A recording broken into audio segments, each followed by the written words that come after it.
we finished IFCC's withdrawal well repair. Until now, we maintain IFCC at high capacity and very stable operations so far. So also relating to summarizations, also we had finished carriage channels and also GTD2 MI. So at this moment, the whole refinery running at high capacity. CDU is 105, IFCC is 106. So we have enough steam and power for all the units. Aroma under startup, and in the next 1 day, I think, or latest tomorrow evening, we have on spec products as per our plan. So other highlights here is, I think, not much highlights. Next slide, please, Kawasaki-san. Okay, so summarization until end of March, we have 4 unit trips compared to your target whole year 10. So far it's okay. On planned downtime, as I reported, we have problem with IFCCs only. All your unit so far is okay. So far, CDU utilization in the first 3 months achieved 90.2%. Yes. Next slide, please. And yet see 4 unit trips in the last 3 months. So 2 trips relating to RTD1 and 2 trips to shutdown. We have to implement repairs relating to IFCCs as reported. Okay. Yes. Okay, and actually the details we already discussed with the DC members, and we received good comments, good feedback from TCs, and so far so okay. And for the margin improvement, so far end of March, we summarized just achieved $0.83 million relating to energy savings. All year's items is ongoing, and that as of today relating to your carriage channels for the first modules in SDS. We compare to your target, our internal target is around 2 days, $1.5 million. But if we compare to the yearly production plan, we can achieve around almost 3.5 days, almost double, about $3 million. Okay, next. Okay, this is the details. We can improve about 2.2%, but we lost IFCC's repairs 2 times. It's almost 10%.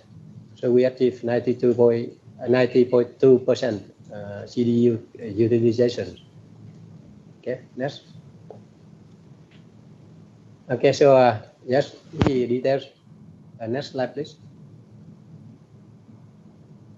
Okay, this is the details relating to aromatic and energy and also IFCC. This is very detailed, I think. Next slide. Okay, so I think just on from KBI's in March update. Thank you. Okay, thank you, Mr. Bing.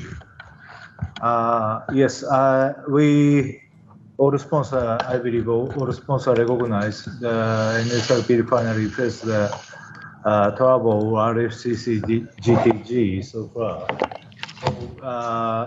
As far as I know, now GTG2 is running after MI and some maintenance.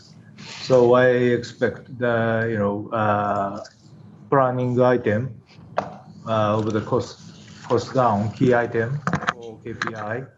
I believe NSRP refinery start to recover to the target until major turnaround. So I hope any sponsor and also through the technical committee I believe the support more to refinery side. Thank you. From PVN, sir, so we already have many comment about this KPI mark in NSRP. So in this presentation, we did not see any update or improvement after TC meeting. For example, CD utilization, NSRP still keep 79.6%. That value is totally different with approved business plan that's MC approved from the last year, and Zoziva also is not yet approved by MC yet. So we already provide the comment for this, but is it today we did not see any improvement. And as an issue also, as a report in the TC meeting, that's GTG maintenance have some longer than planned. And now GTG already complete, but we are still not get the explanation from SAP why it is a longer time than planned, and what is the consequence due to the expansion of this action. Because now Aromatic is continue delay more 1 week startup, and SAP is should is estimate how is consequent for this. That is my comment. Yes, 2 points. Thank you, Mr. Chung. First, 79.6% here. We discussed in the TC last week, and we will update into the next month report, because we sent actually a document we sent to Excom and discussed in TC is almost the same days. So we did not update. But the important point is year-to-date figures, 90.2%. So we try to maximize utilizations of refineries. So 79.6 or 83.4, something we will update in the next month meetings. And for GTZ, we just finished the startup, and we reported that we already startup tested and switched to LBGs. So now we are running the GTZ with LBGs at around 55 megawatt, and depend on the lot, we can increase further.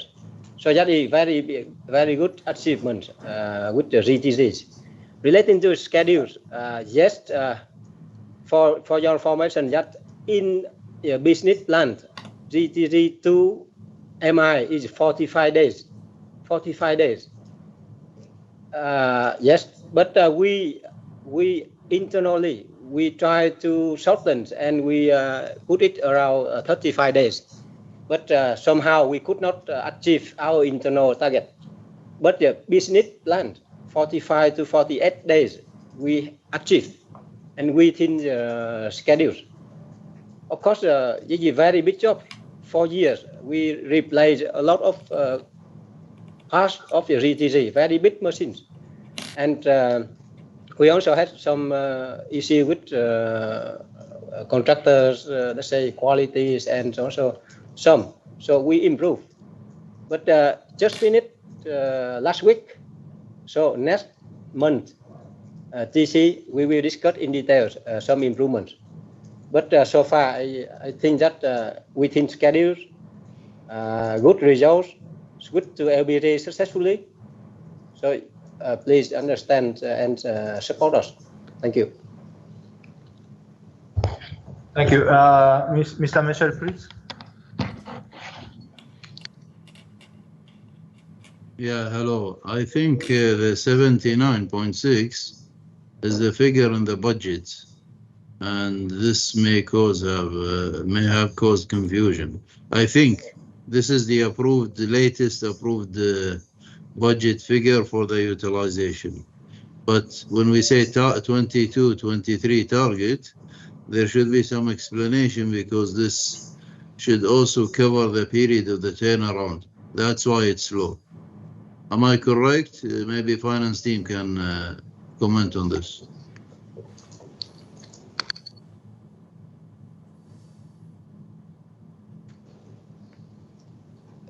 Yes, I think, Mr. Messer, you are correct. We will update about this because actually we have some different figures after some discussion with, let's say, updated business plan. But 83.4 is our number.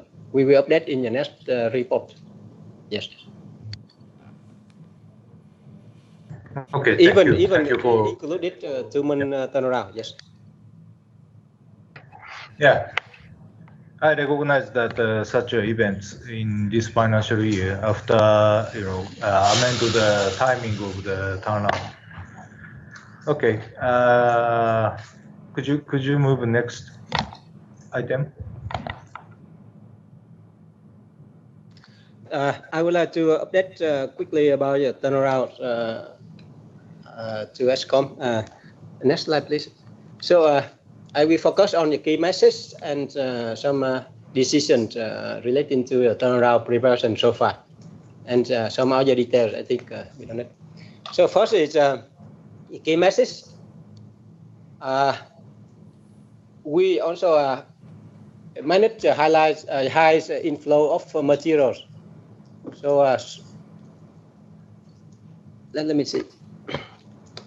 This is we aligned all the stakeholders to understand their roles during the materials procurement and also controls and utilizations from now on.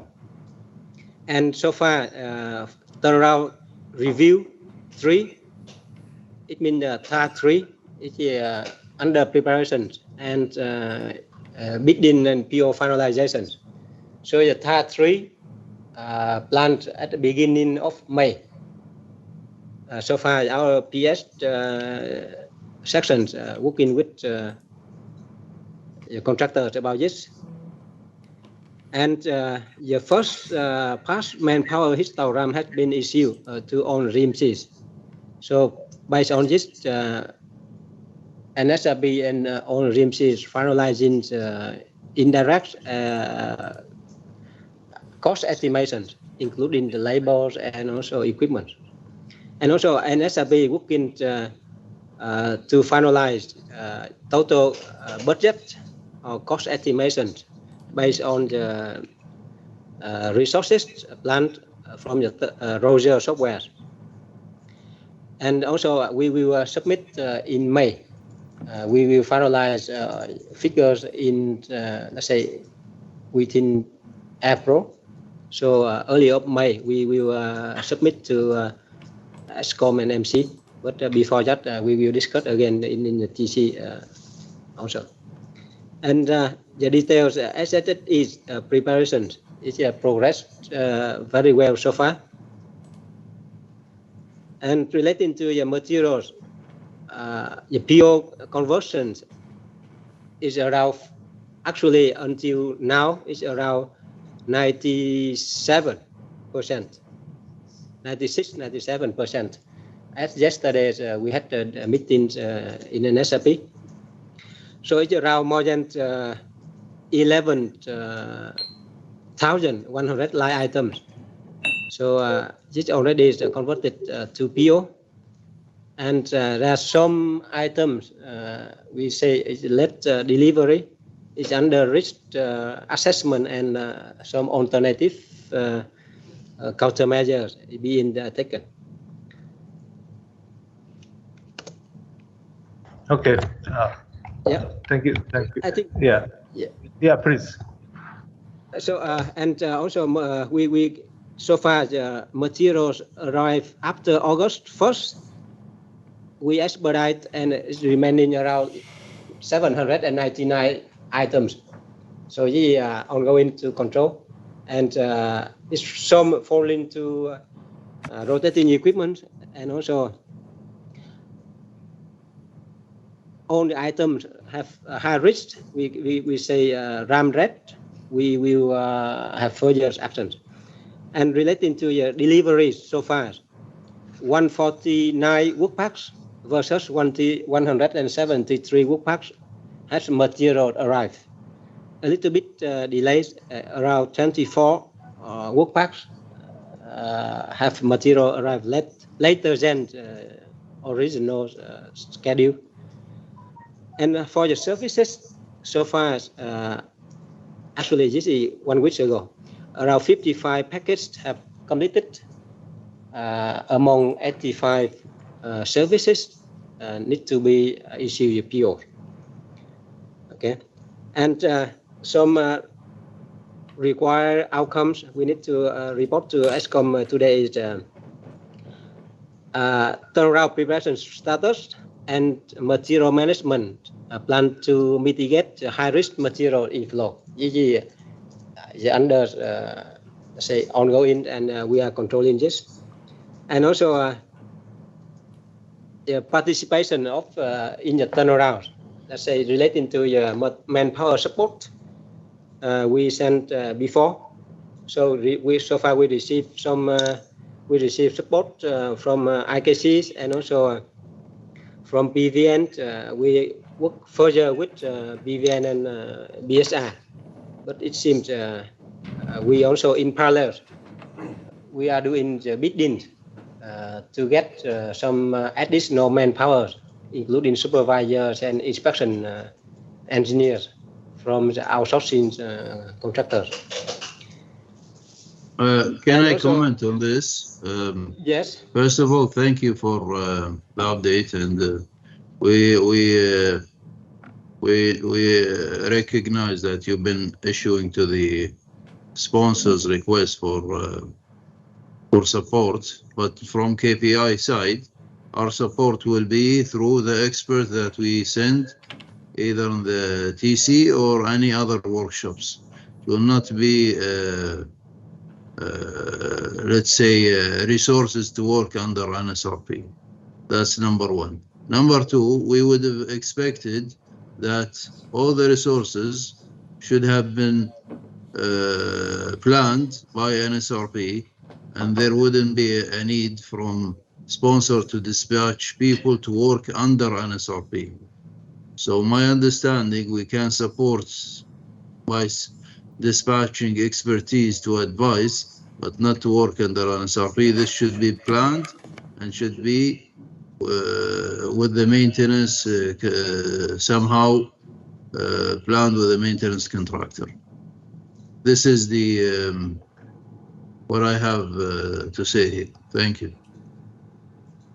Yes, we noted your comments, Mr. Messerit. It's correct, and we work like that. So we rely on some support from TC's members, especially for the coming turnaround 3 review. So we TAR 3 in early of May. Okay. Yeah. Then, Besides, we understand. Yeah. Thank you. Besides, there is a cost impact if we start dispatching people from outside.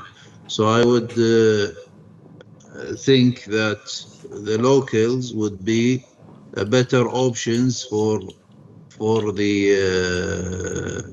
resources being requested, for the positions being requested. So perhaps, as you mentioned, BSR can support, they are local, and we can save costs. Besides, there is no hassle, and we can support each other. Thank you. Yes, we noted. We are doing like that. Thank you. And thank you.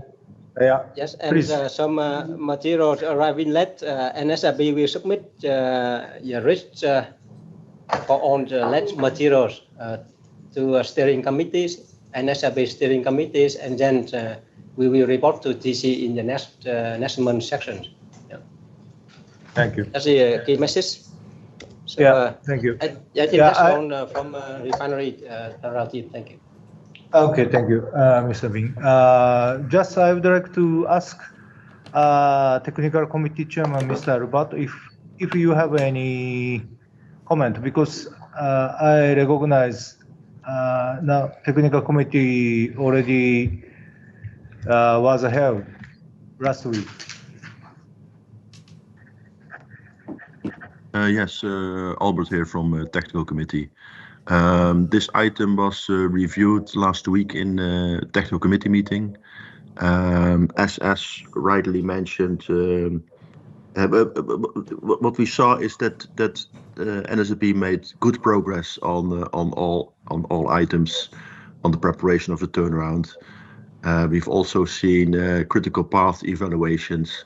We've been given a presentation by the people who are doing the job, and we've seen very professional presentations and good achievements there. So that gives us confidence that everything is on progress.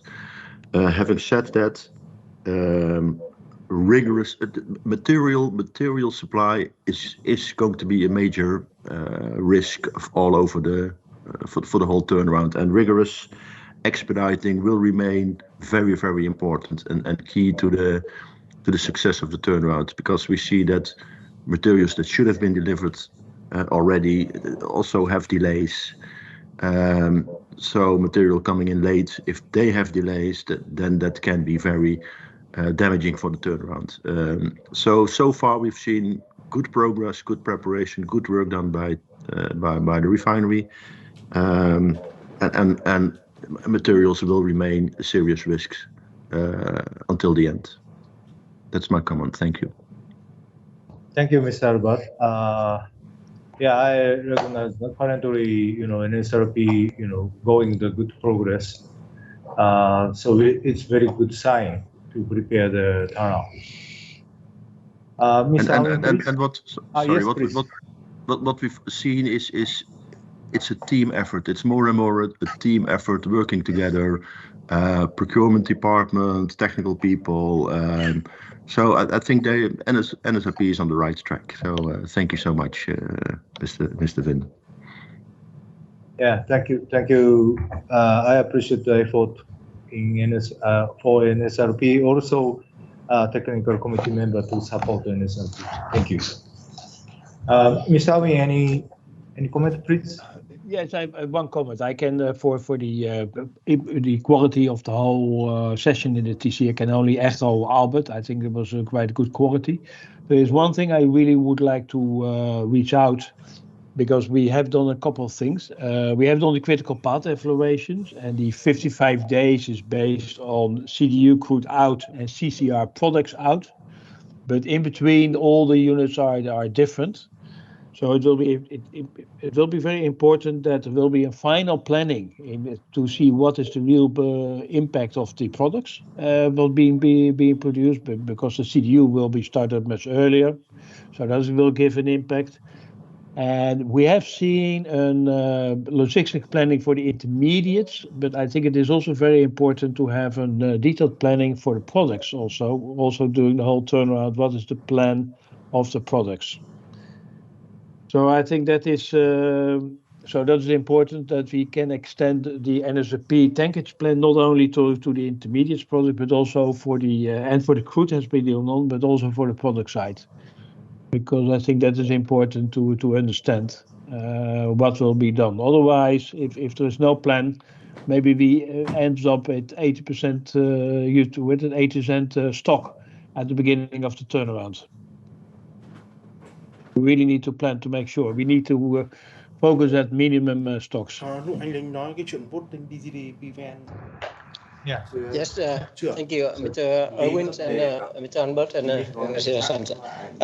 For detailed production plant following unit shutdown and startup, so we will review further, and for sure that we will update the group plan according to our shutdown startup, and we will discuss, we will report and discuss in details in the next TC. I mean in May. So we noted your comment. Okay, thank you. So I would like to move the next item.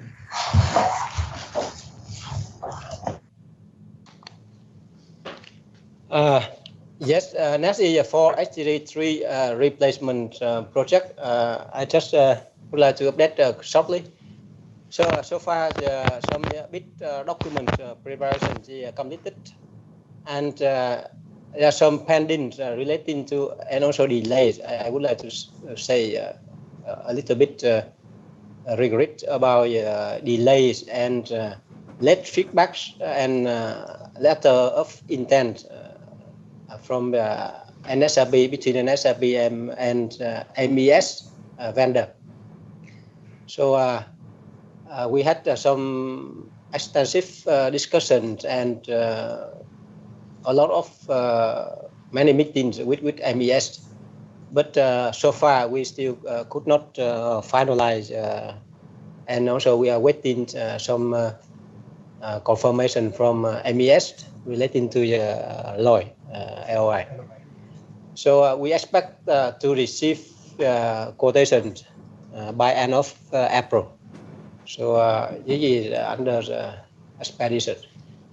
And relating to the tenders, ITB sent out is completed. However, we received some requests from bidders that they request us to extend to 15th of June. So we have no choice to extend the big closing date because also due to the slow response and feedback from the vendors, ABS. So this is quite constrained so far. So the next action, we need to finalize and urge MES to cooperate with us to issue the LOI. And also for long lead items, we need to discuss and agree further. But one positive signal that MES in the meeting with us, they mentioned that the rotor fabrication can be reduced down to 18 months. So now some stationary parts is a little bit longer, like casing and stationary diaphragms or something. So we are working with them further. But this is the latest update for the STD3. Yeah, thank you. So. Thank you. I noted about the progress and some, NSRB effort to minimize the shorter the period duration for the construction. So any other comment here? Maybe next agenda STG4. That is a package for the to rectify the utility unit. Yes, okay. For STD4, I would like to update shortly. Next slide, please. So STD4, as per the previous status, turbine repairs under progress in Sonja, Indonesia. And at this moment, we have 2 engineers, 1 inspection and also 1 rotating engineers stay in their workshop to supervise and to finalize some repairs activities there. Hopefully in the next 1-2 days they finish and they come back. And other next slide, I think this is not into. Okay, so for the generators, so far it's okay. Progress done relating to the budget, relating to some holding points, yes. And rotor delivery on site, we have progressed update around June, but this is we need to update further for the generators. But this is generators. So far, it's okay, no problems. But relating to the steam turbines, so repair, as I mentioned, around 4 weeks delays due to some discovery scope. It means they do some welding repair for the rotors and the shaft. And rotor tentatively back into Vietnam around August, first half of August. And some other spare parts relating to your turbines is also around end of August this year. And relating to your site installation milestones, further to updated schedules, we will start the site installation for your rotors from the end of August to end of September. That is a detailed plan, but updated around 4 weeks delay due to a repair in the workshop. So the new date is around end of September, 30th September, and plan to commissioning the new rotors, say machine, around middle of October. So this is update, and start up 1 week later than that. So tentatively 22nd of October we can have H3 4 in operations. Maybe I can add a bit, because we are still working to be back on the track. We already reduced the 10 days from the 4 weeks from discussion with the company, and now procurement is looking how to speed up some transport of the rotor for the balancing. We will have the info next week. If we can speed it up, we are trying to be back on track. Okay. Okay. Because I received a report from our technical committee members. In last technical committee, you discussed about high speed balancing is required or not. So That's like our suggestion. Okay, I can comment it about the high-speed balancing. We discussed it in the detail with the technical committee, and we all agreed that high-speed balancing is must for us. Just yesterday, I received the last information from the insurance company experts, and they changed their opinion a little bit. Insurance company expert, they said that they can see the beneficiary to do the high-speed balancing, and they accept that they will pay for the balancing itself. We are now under discussion with them who will pay the transport of the rotor, but there is some movement from them. But from NSRP side, and I believe also from technical committee, we agreed that the best way for us is to do the high-speed balancing. okay, thank you. I would like to invite Mr. Albert, technical committee chairman, about how the view of the technical committee about this high-speed balancing. Yes. Yes, thank you. This was discussed last week in technical committee, and I think after hearing all the technical details, I know that with new rotors, high-speed balancing is a must for this type of equipment.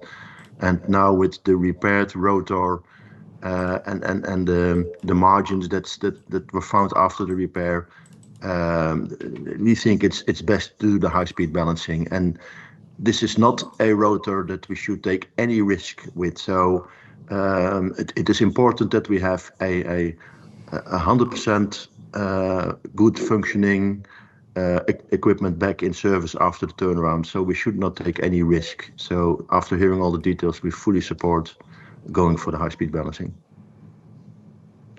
Thank you, Mr. Albert. Yeah, because as you know, STG3 still takes time to recover in online in the refinery. So I fully support about the conclusion of the technical committee. NSRP should implement about the high-speed balance also in this time. Any other comment about the other Excom directors? No, I think this is Erwin. Is Erwin KPI. I think also you have to see that the delay you will get falls exactly in the turnaround. So the additional risk of not having the SSC4 will be very limited. Yeah, I agree. Thank you. Thank you. Yeah. It's good. It can utilize the opportunity of the turnaround. So Yeah, I they will fully not understand. add risk. Yeah, no risk. Yes. Okay. Okay, thank you. So conclusion here, Excom also support about the NSRP idea about the high-speed balancing should be implemented during the turnaround before install this rotor. Okay. So could you move next item? Thank you. Thank you. So, Mr. Đạt, please report about your production plan. Em đã bỏ chưa? Chưa đến ở đấy nhá. I would like to report the Hôm trước mình đã có một email rồi cơ mà. Có email vừa Let me về update the nổi current Kawasaki nổi hai cái CDU tập này lên rồi. Registry Nó 105 bảo nó and tùy thuộc vào RCC 100.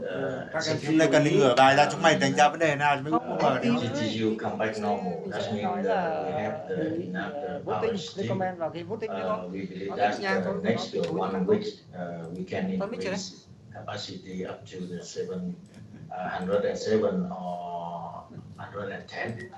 RCC also we will try to increase up to the target 110.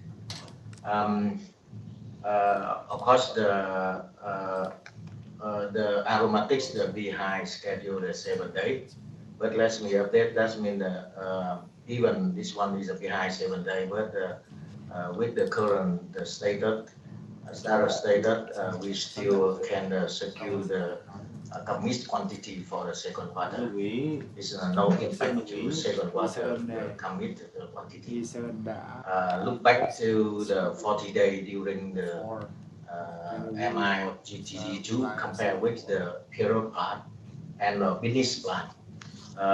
We achieved almost 100% crude rate compared with the business plan just 82. That means that we gain around 20% during more than 40 days during the MI. This one a big improvement by the some internal the optimization, especially the catalytic now we reduce from the 27 days to 24.5 days. As we optimize internal about the inventory for the store agent, also the steam and power, which also the trunk line. That means it look like this one when we do with the GT1 last year. During this time, just only the refinery capacity only can maintain around the 85 to 90. But this now with the big improvement, that means we can maintain almost 100%. This one heavily impact into the finance status. That means positive impact to the finance cash flow status as well. For the profit impact makes the can secure and more profits around $50 million during the MI. This one very supportive. For the lifting plant, currently the lifting is stable. Refineries still can secure their own petroleum product quantity for the off-taker and secure enough products for the domestic market. Of course, the aromatics a little bit delayed, but we already very soon inform to the off-taker of paraxylene and benzene, and they understand the situation. That's one from the refinery planning. Okay, thank you. Any comments? Hello, this is Kakura from IKH. Can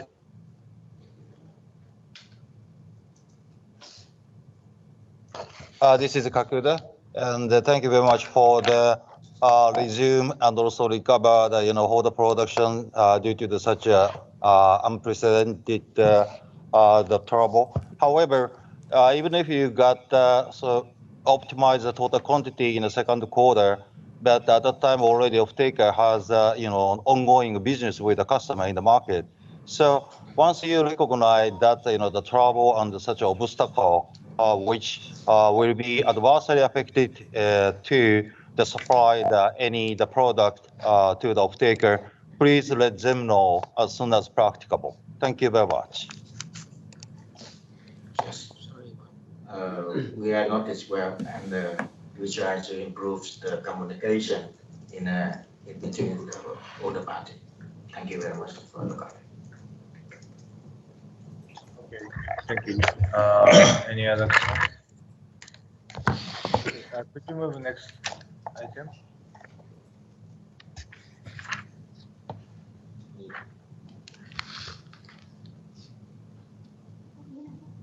So this is just later, I think, not Kawasaki-san, can you move to next? Mr. Jan, please update about this. Okay, daily maintenance contract.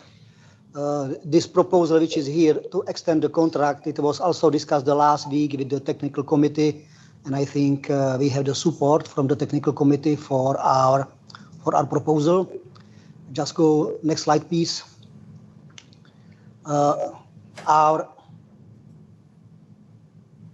Our current contract is covered, will expire in January 2024. It is the 7 years contract. The contract covered all maintenance disciplines, with some exceptions such as the catalyst replacement, as turnaround, RDCS, IPS. And this is the body shop contract. Originally, the contract was set up for 250 people. And original value of the contract, 7 years contract, was 56 million. And our current estimate is 83.7 million. Next slide, please. There are the next 4 slides. We wanted to demonstrate some improvements with the contract, some performance aspects about we significantly. You can see here that from the 2017 to 2018, we almost doubled. We more than doubled the number of the people on site. In the last 3-4 years, step by step, we significantly reduce. We reduce it via the reliability improvement, equipment reliability improvement, and via the contractors' efficiency improvement. You can see it also on the overtime. Next one, please. We are also better about the time on tools, about the range time, via improvements, many aspects in the process, permit to work, the better supervision, more policing. We achieve also the good targets last couple of years. Next one, please. We also focus to quality. It was the second aspect next to the efficiency, and you also can see that we dramatically reduced the rework quality, and also we improved some quality aspects about the welding and flange management. We cooperated closely with the asset integrity to improve our processes and to improve our peoples, and statistics show that we achieved good results. Next one. And here is just the contract evaluation.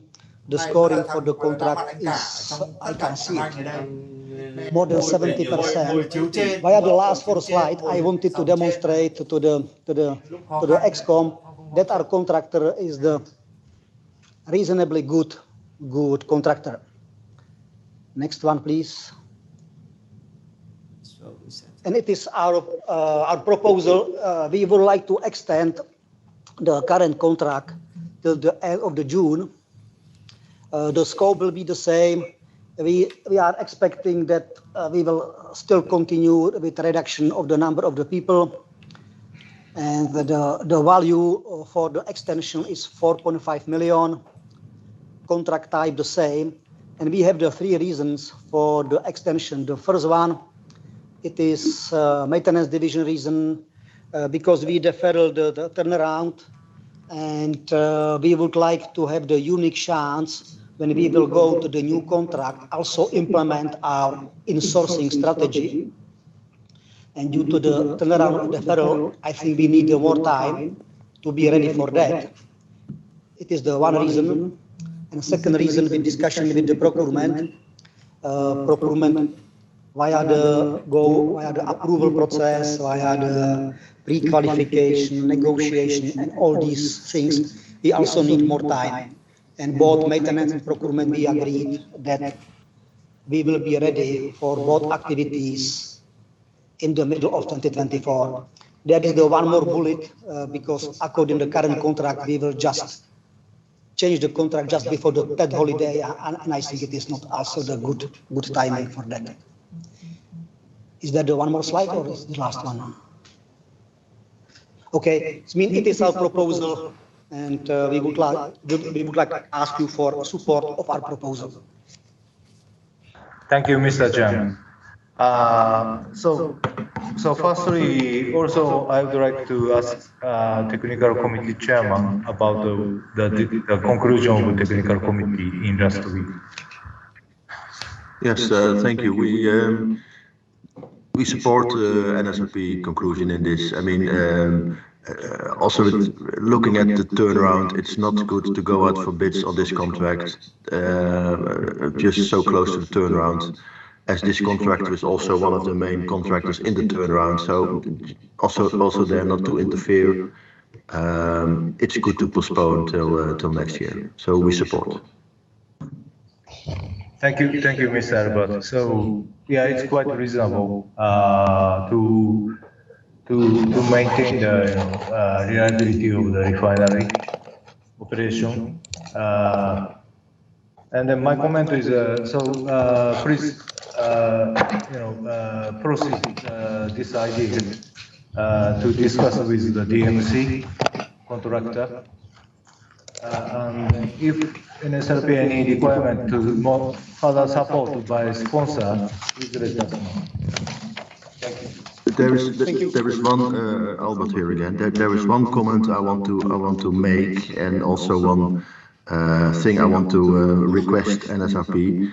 NSRP is thinking of changing their maintenance strategy and have more in-house expertise on critical maintenance functions like analyzer specialists, rotating specialists, and changing that model will change the DMC contractor. So I would urge NSRP to work on the maintenance strategy and think and come with the proposal to technical committee and Excom how they want to embed that in the new contract. Going out for bids, I think you should do that after you have defined your new maintenance strategy, so that if you go out for bids, you go out for bids for the years to come and the way you want to work in the coming 5 years, and not go out for bids with this contract and then immediately start changing your your maintenance strategy. So I would urge NSRP to define their maintenance strategy and come with a good proposal before going out for bids for this contract. According to our milestone plans about the insourcing, we are now have the internal discussion. We discussed several proposals. We believe that we will be ready to introduce it to the technical committee in the beginning of the June. I think we need this month and next month internally to clarify all aspects and all details. I think we are not too far for our internal agreement. Okay, that's good. Okay, I noted now NSRP studying about the maintenance strategy, new maintenance strategy. So Excom, we are waiting any discussion internally and between Technical Committee and NSRP. Thank you. So could you do the next item?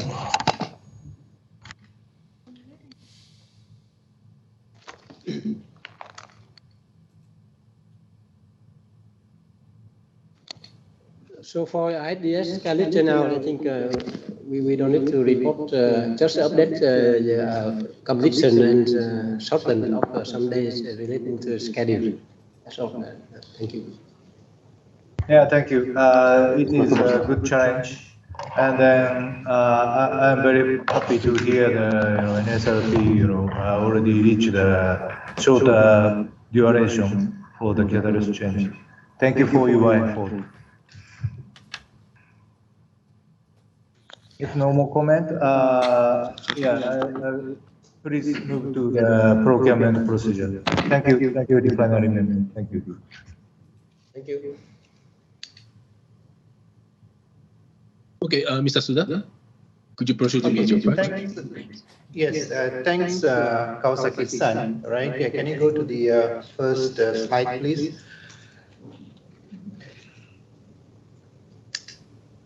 Good morning and good afternoon to the Excom members. So basically, I will summarize what is the latest status with regards to the turnaround. Now, Mr. Vin has already covered quite a substantial number of the key items with regards to the materials and also services.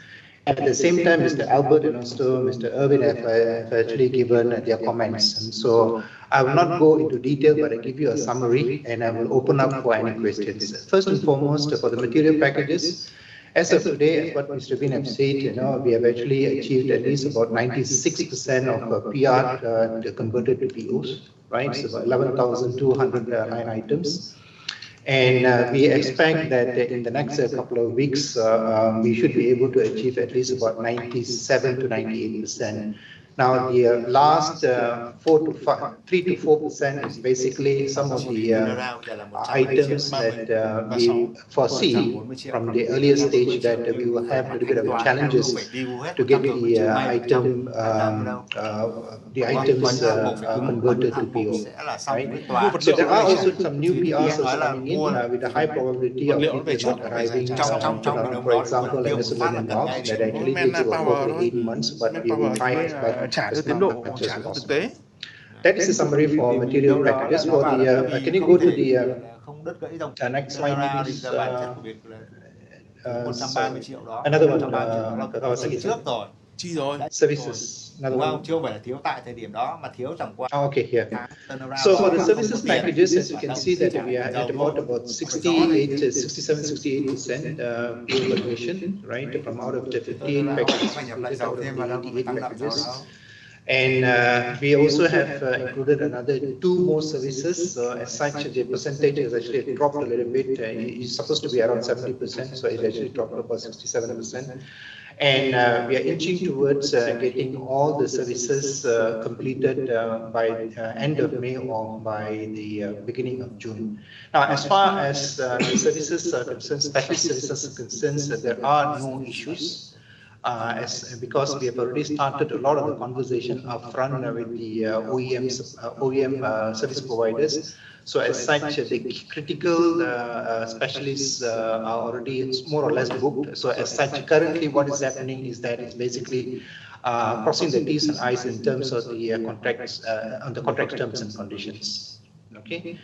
And the other perspective here is that with regards to expediting, and as correctly pointed out by Mr. Albert during the discussion here, is that that will be our biggest challenge moving forward from the next couple of weeks until the turnaround is that expediting. No doubt that we are not totally out of the woods. There are some areas whereby we believe there would be hidden, issues in terms of the supplier coming back to us saying that they may not be able to supply or deliver the material on time, which we are currently seeing because some of the suppliers are coming and saying that they will not be able to supply according to the delivery lead time, but at the present moment there is no issues about delivering those before turnaround. But we expect that might happen, and we have our contingency plans, and we are focusing and vigorously pursuing the expediting as much as possible. Right. So that is in summary, basically, of the material packages, services packages, and expediting. Right. Can you go back 2 slides back, Kawasaki-san? 2 slides back, please. Yep. Yeah.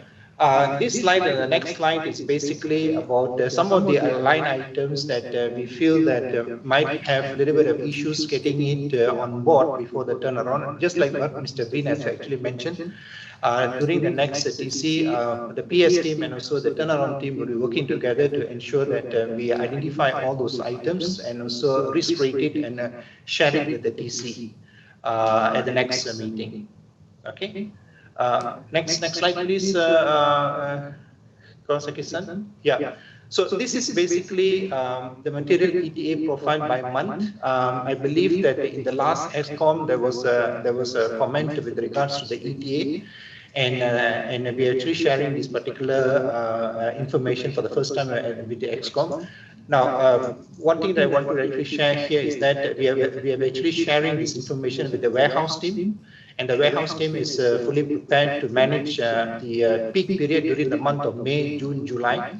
And currently, as I know, the team, the warehouse team, are trying to actually level up their resourcing, including looking at additional manpower to support the peak month of May, June, and July. Right. Next one, Kawasaki-san. Yeah. Sorry, next one, please. All right, this is the information with regards to all the OEMs that we are currently dealing with, and where are we in terms of the contract finalization, right? This is for information only. Next one, Kawasaki-san. Right, so I stop here for any questions before we move over to the chemicals and also catalyst update. Yeah, thank you, Mr. Suda. Yeah, actually, 6 months ago, the procurement is one of the, main issue to implement the PA.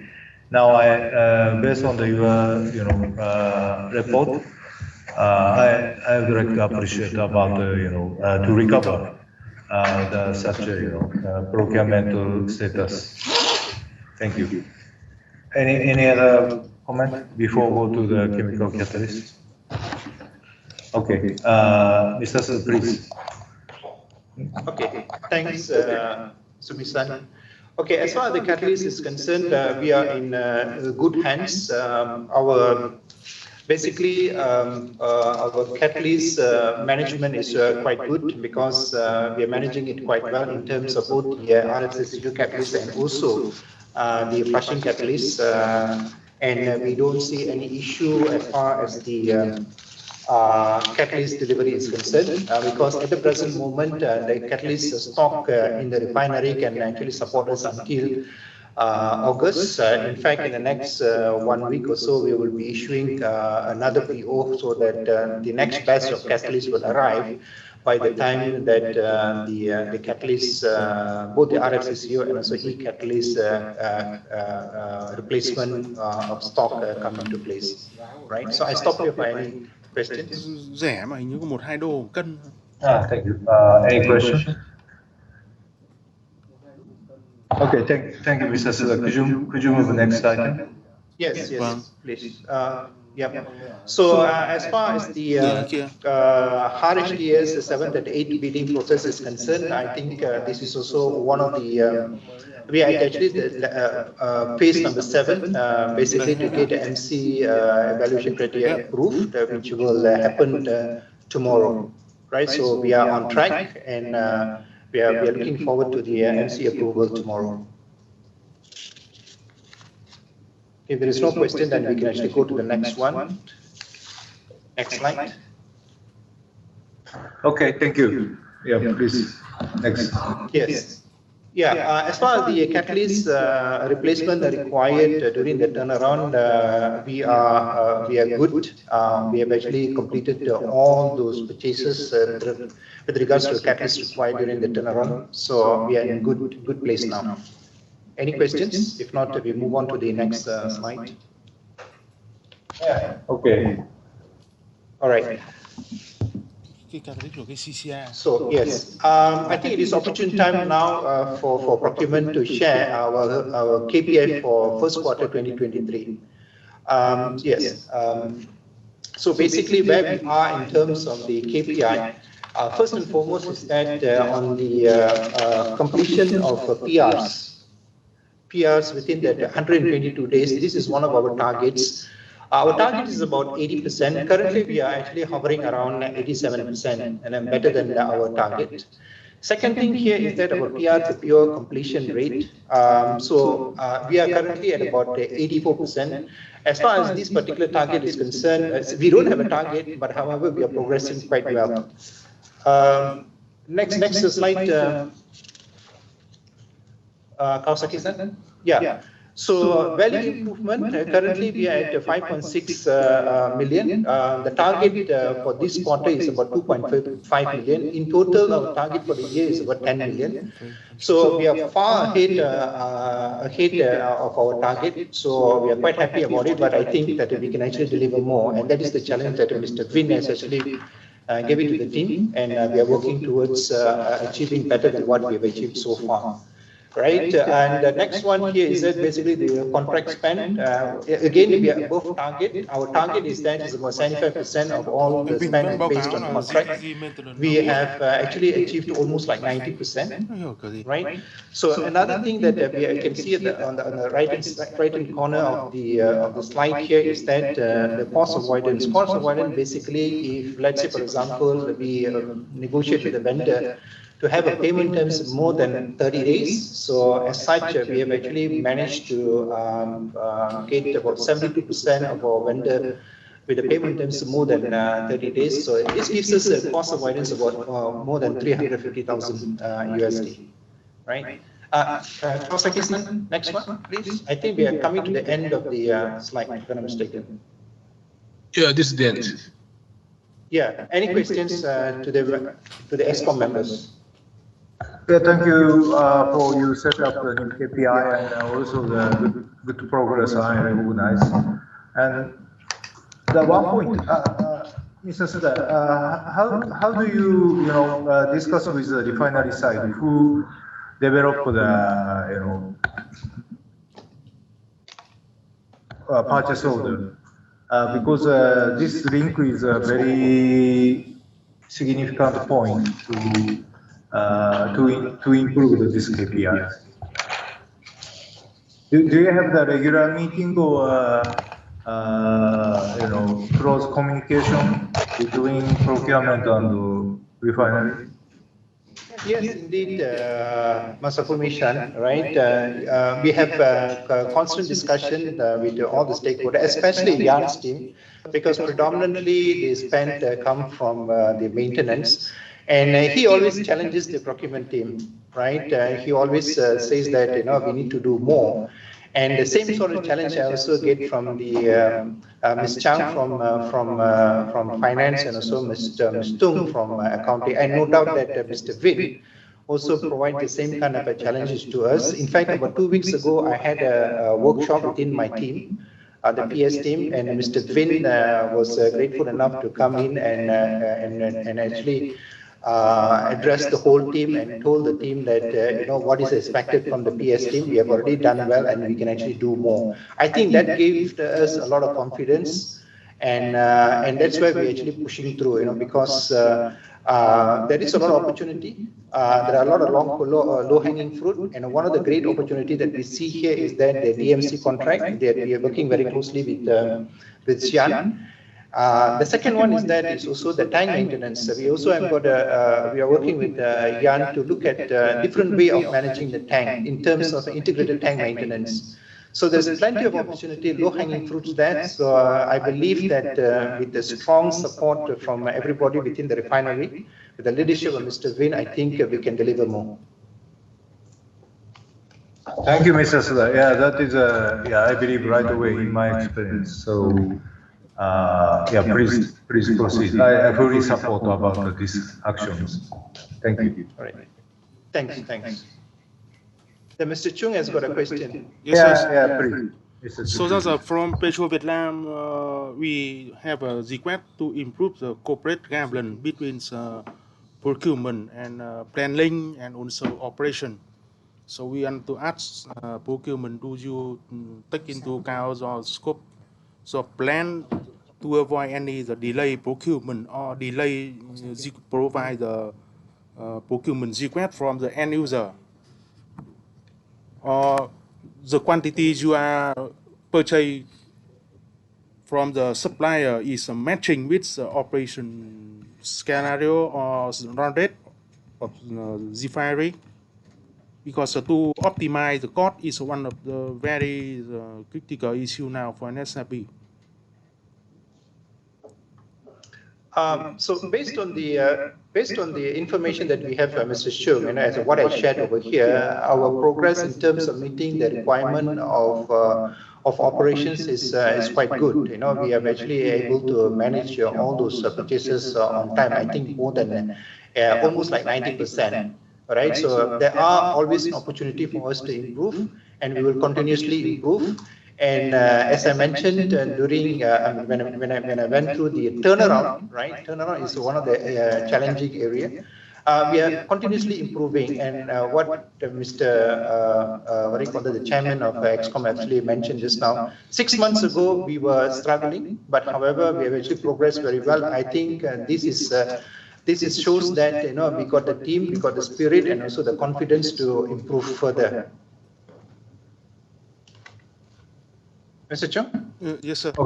So now today I hear the report from SAP that everything is improved, because last audit by BVN, we're hearing that's a 75% delay procurement due to the late request from the end user. So now how many percent remaining? We want to see the actual of the number from the NSAP. Yes, thanks, Mr. Chung.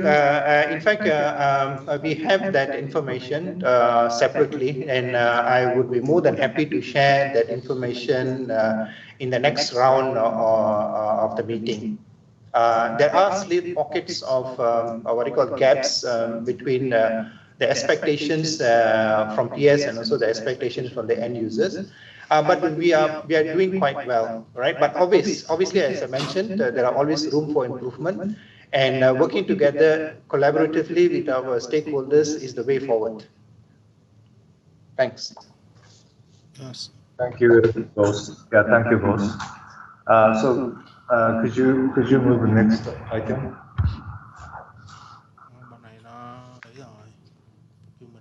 Yes.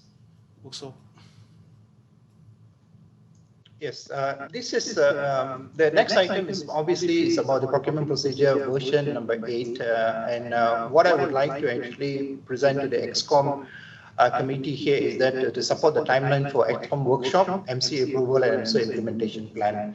Now, in summary, basically during the Excom meeting on the 16th of March 2023. Excom made a decision that to hold a workshop targeted to be end of March or early April, and to resolve it in May at the latest. The second one is that all sponsors to provide feedback on the procurement procedure to NSRP procurement by end of the month. Right. So on the second part, I would like to actually request PVN, because so far IKC and also KPE has already provided the feedback, but we have not actually got any feedback from PVN. So I would be very grateful if PVN can actually provide that feedback so that we can work on the background, right? Our case for the procurement procedure version number 8 workshop MC approval and implementation timeline is because that there are a lot of challenging situation that I've actually come across. Since I've been given the task to manage the implementation only at the beginning of March of 2023. So as such, I require some time to look into the overall workshop, MC approval, and also implementation of the time. All right. So one of the things that will be very critical during this period is that the turnaround 2023, because during the month of July right up to middle of November, practically it's a no-fly zone, and everybody will be involved in a turnaround, including PS.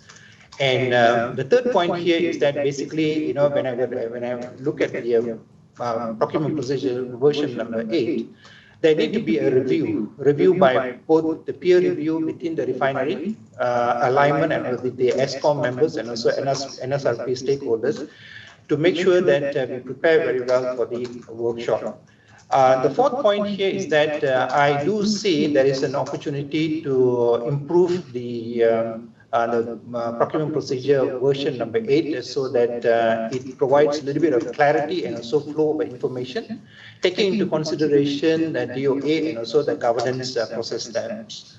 Right, and finally, it's about the comments post-workshop and also Excom approval before we go over to the next important milestone, which will be the MC approval. So the support required is basically for Excom to approve the proposed timeline for the workshop on the week of, there's a correction here, on the week of 29th of May, not 22nd, as you can see on the screen.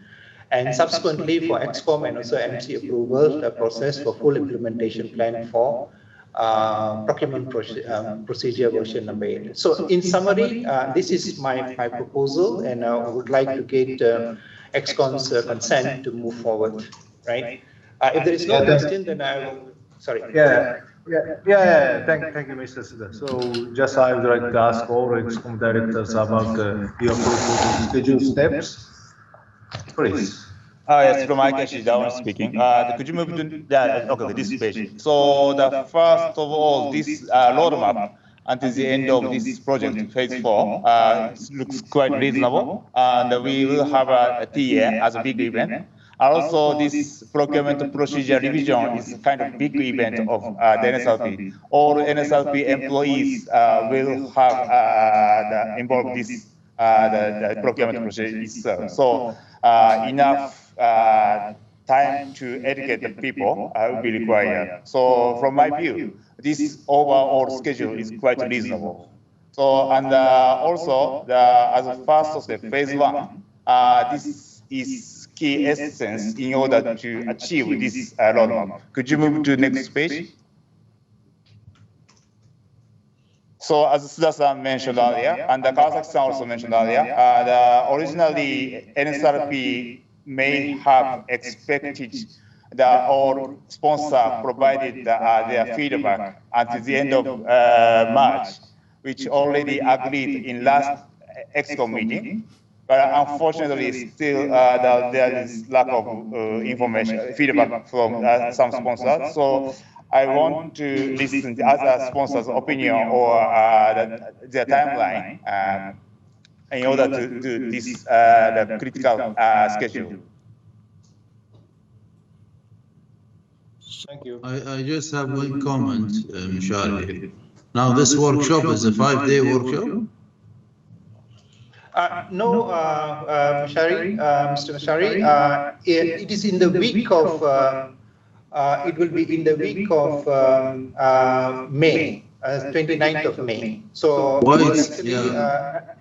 it will be one day. It could be half why a it's day. saying start and end here, 22 to 26?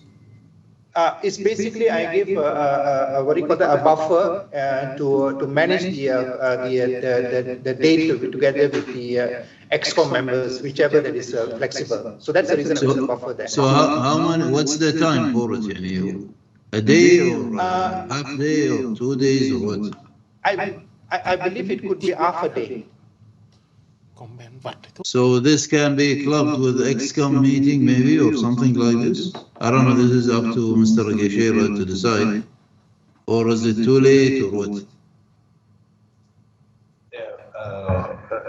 Any Excom schedule, I try to align all Excom director, but I don't know. NSRP has a plan to next Excom meeting, right? So if best to utilize this idea, I would like to clarify what NSRP, total NSRP, consider about this workshop. Should be utilized Excom meeting. Yeah, because otherwise frequently we need to visit there. Yeah, Excom Chairman, Cosmo speaking. This moment for the May, we are planning to have a Excom meeting on 24th of the May. So in the usual case, we will have a 1 week before the MC meeting to have a Excom meeting. So this is just the guideline, I think. So as time goes by, we need to also the study with the Excom directors when to be really the appropriate time to have this Excom the workshop for this. But anyway, the somewhere around this time it should be the timing we should have this kind of a workshop. And this workshop has, this workshop has to be physical or by VC? Mr. Suda, how do you think about that? I mean, naturally, the workshop, it will be physical attendance will be the best, but we can also do through VC. It's not an issue. Yeah. So at this moment, I believe if all Excom directors agree about this timeline, then I appreciate if the Excom directors can attend the meeting physically, but VC also accepted. That is the position as of today, I believe. Correct. Mr. Chung, please.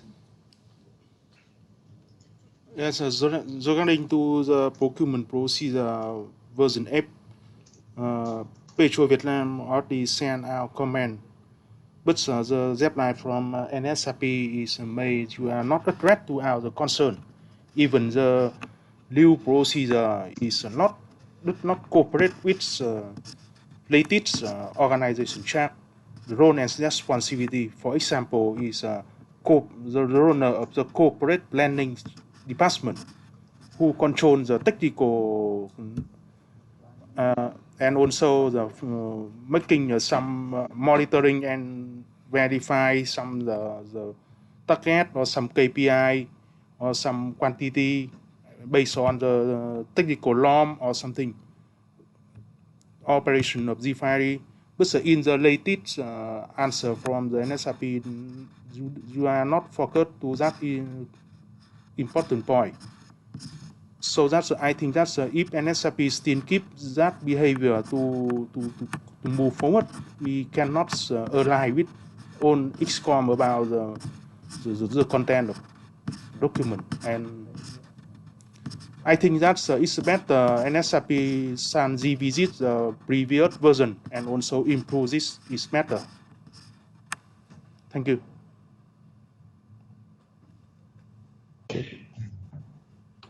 Excuse me, may I clarify about the point from Mr. Chung? So as far as I understand, the NSRP once provided the feedback to the each sponsor's question, clarification. Then now sponsors are requested to provide further the feedback to NSRP. NSRP is ready to improve the current procurement procedure version 8 aligned with the provided feedback. This is what I understand. Suda-san. Yes, Kakuda-san, you are absolutely right. That's what we're going to actually revisit all the comments and to incorporate into the version of 8. Yes, then the final clarification, hopefully face-to-face meeting at the workshop is the current plan. At that time, the all sponsor will be satisfied by NSRP's explanation and the revised procedure. This is what I understand. So that's why, Mr. Chung, so could you provide a further clarification in written? This was agreed in last Excom meeting. Mr. Chung. I think that's based on the current situation of this draft document. We cannot agree with NSRP as a sponsor about the content. So I think that NSRP is not fully understand our meaning. So I recommend NSRP to arrange one day, maybe early next week, to work direct with our team to more understand about our meaning.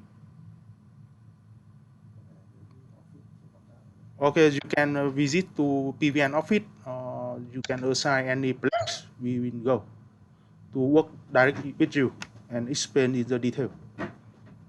How do you think? Okay.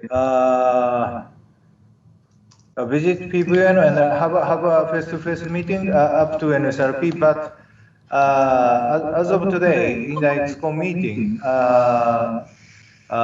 we would like to support this timeline because Mr. Chung, NSRP, item 4, you can see item 4, from today, 21st, not today, the end of this week, 21st April, NSRP provide the final version 8 draft to the Excom to review the before workshop. NSRP put around 4 weeks, 1 month. So I believe, that is, we can still discuss closely for the workshop face-to-face in May. So I think this timeline and the items is quite reasonable for sponsor side to finalize the new procurement document. So I believe, Mr. Chung, your Excom directors can accept over this timeline. Okay, so we agree with this timeline and hope the NSRP is working well with each sponsor. Thank you. Yeah, thank you. Okay, Mr. Suda, so please proceed, follow along with your timeline to approach the Excom members to finalize the version. This is Watanabe NCI. Very sorry for no feedback until now. On the draft of the version 8, from our side, so if there is no issue of legality against Vietnamese law, so we do not have any suggestion or comment.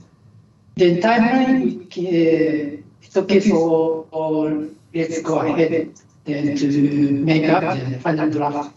The workshop, so I'm not sure, during workshop maybe, so we need to discuss the pending point or feedback from the each Excom members. Then we need to decide which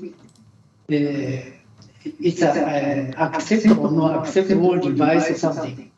So each discussion, each arguing point, we need to decide during workshop. My understanding is correct? Sorry, so during workshop, maybe so each Excom members give the feedback. They sometimes they cannot accept, they can accept.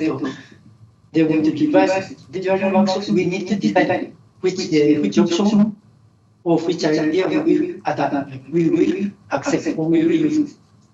They are finalized. I think, yeah, Watanabe-san, I believe Mr. Suda, what he considered, because he put 1 month to reviewing by Excom. So, this face-to-face item 5 is just finalized to reconfirm the final version. So corresponding between NSRP and each sponsor should be completed during the 1 month. Thank you.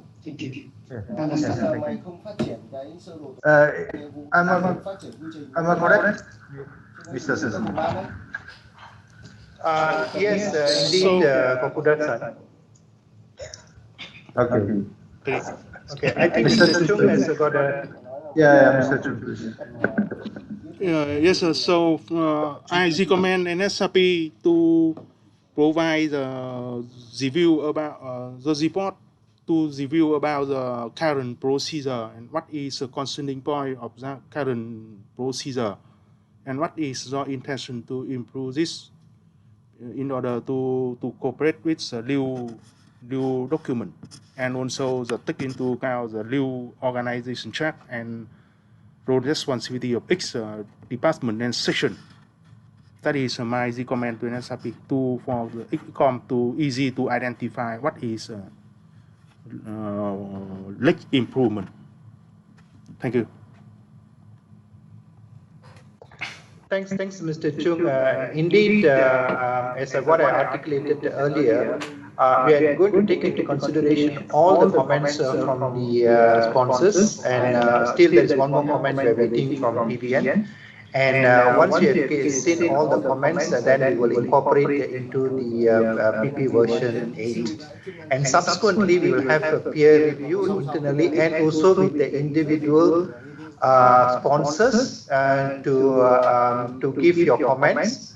And also, after all these comments have been taken into consideration, then we will share that document with the Excom before the workshop that we will have on the week of 29th of May or even earlier. All right? Thank you. Okay, thank you, gentlemen. Anyhow, NSRP, please proceed to submit latest version to reviewing the Excom director. Thank you. So next item, please. Already, yeah. Sorry, sir. I tried to minimize 30 minutes, cover the 30-minute delay already. Yeah, please. So you want to ask NSRP the progress for develop the role and responsibility of each section division already done or not? What is the progress? Because now we will develop the procurement procedure. So the progress of the responsibility of each section should in line with this schedule. Without the complete organization chart and develop role and responsibility, you move to take action with the procurement. I think that is may improve. Thank you. Yeah, I believe HR section already have some presentation about the whole picture of the organization and the way. So can we move? I appreciate Mr. Chung. Yeah, because we already excess the time about more than 30 minutes. So we can wait until HR section before end. Anh cho trong cái mom anh kiểm tra cái mom. Okay. So NSRP, please also prepare that. Okay. Next agenda, please. Yes, this is then the procurement. Then the next, yeah, Mr. Suda, thank you very much. So the next is the commercial. Commercial. Yeah, could you, Mr. Ding, could you provide the highlight point? Yes. About the commercial. Yeah, thank you very much, Excom members. So what we just want to discuss briefly is an overview of the FPOA lifting result for Q1 2023. We'll take a brief look at progress so far in Q2 2023. Obviously, we're just into a new quarter now, and we just want to highlight the execution progress on early payments and concessions under the different OTAs. Okay, so let's just go through each of the months, first of all, for Q1 23. And we can see in January, we had the case where all the Q4 22 carry forward volume was lifted by PVN-DB. And we had an overall weighted average of 91% lifted in January, and this would have been higher, but there were obviously the technical incidents at the back end of December, and also we had the January problem as well, and we had some bad weather, so that impaired the liftings by 40,000 metric tons in January, but still over the minimum take-or pay of 91%. So that was acceptable. Next slide, please.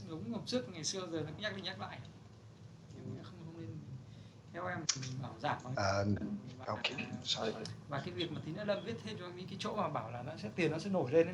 Yeah, this is economic. Yeah, that's correct. Thank you. So now looking at looking at the February situation. So we can see again that the deferred volume was lifted, and the February weighted average result was 84%. Obviously, that should be a minimum of 90, we would prefer 100, but we had bad weather on the 15th and the 16th, which impaired liftings by 33,000 metric tons.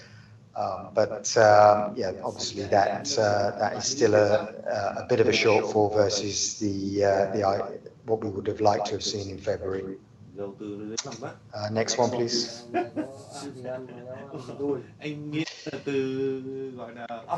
In March, again, we had 100% lifting of the volume deferred to March, and then, of course, it's always a case of catching up then in regard of the nominated volume for the particular month in question.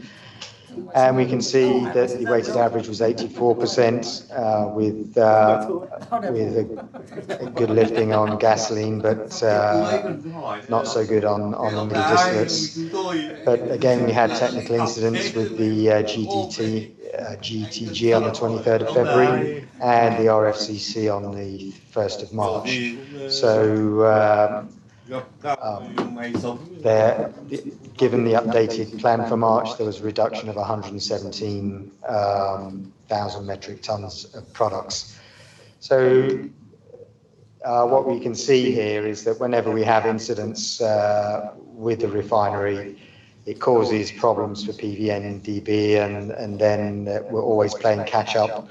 And then it's a balancing act between the product we have available to be lifted and the ability of PVN-DB to lift all of that product.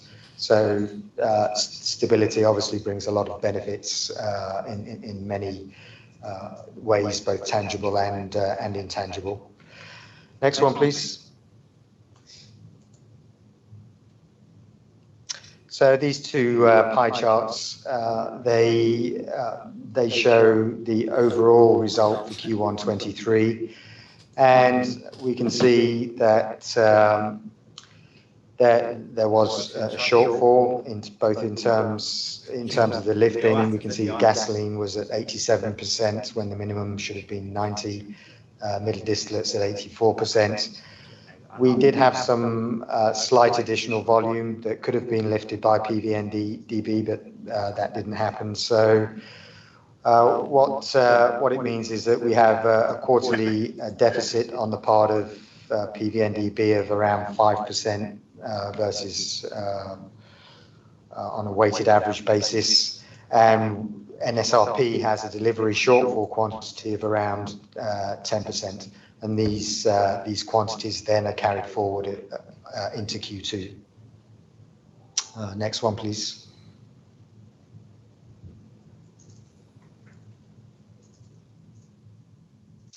So this is just now looking at April, the first month of the second quarter. And again, all carried forward volumes have been lifted, and in the April nomination, we're now at 29% of lifting, just ever so slightly behind schedule, but we think that will be made up over the balance of the month, with gasoline sitting at 39%, which is slightly above where it should be, but middle distillates has a bit of catching up to be done at 23%. Next one, please.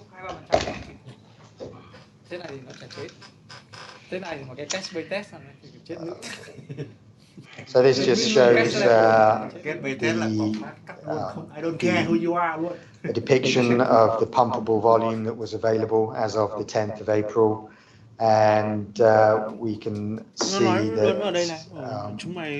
we have a situation where we're far from any tank top situation, and we've pretty much kept the optimal level, and this is our inventory levels in the grey there. Next one, please. So now we just want to briefly touch upon the status of the early payment initiatives under the OTAs as of the 11th of April. And you can see that we're continuing to make progress on this important matter for NSRP's liquidity and cash flow. And we can see during January, February and March the number of days EP compared with the OTA official payment date. And you can see that some of the EPs are very significant in terms of early payment, in terms of the number of days. And we're still progressing matters with some of the other off-takers at this point. So we expect to see continued progress, and we'll keep you fully updated. And the final column shows the amount of interest that has been paid to off-takers through the implementation of the early payment. All way to the top. Next slide, please.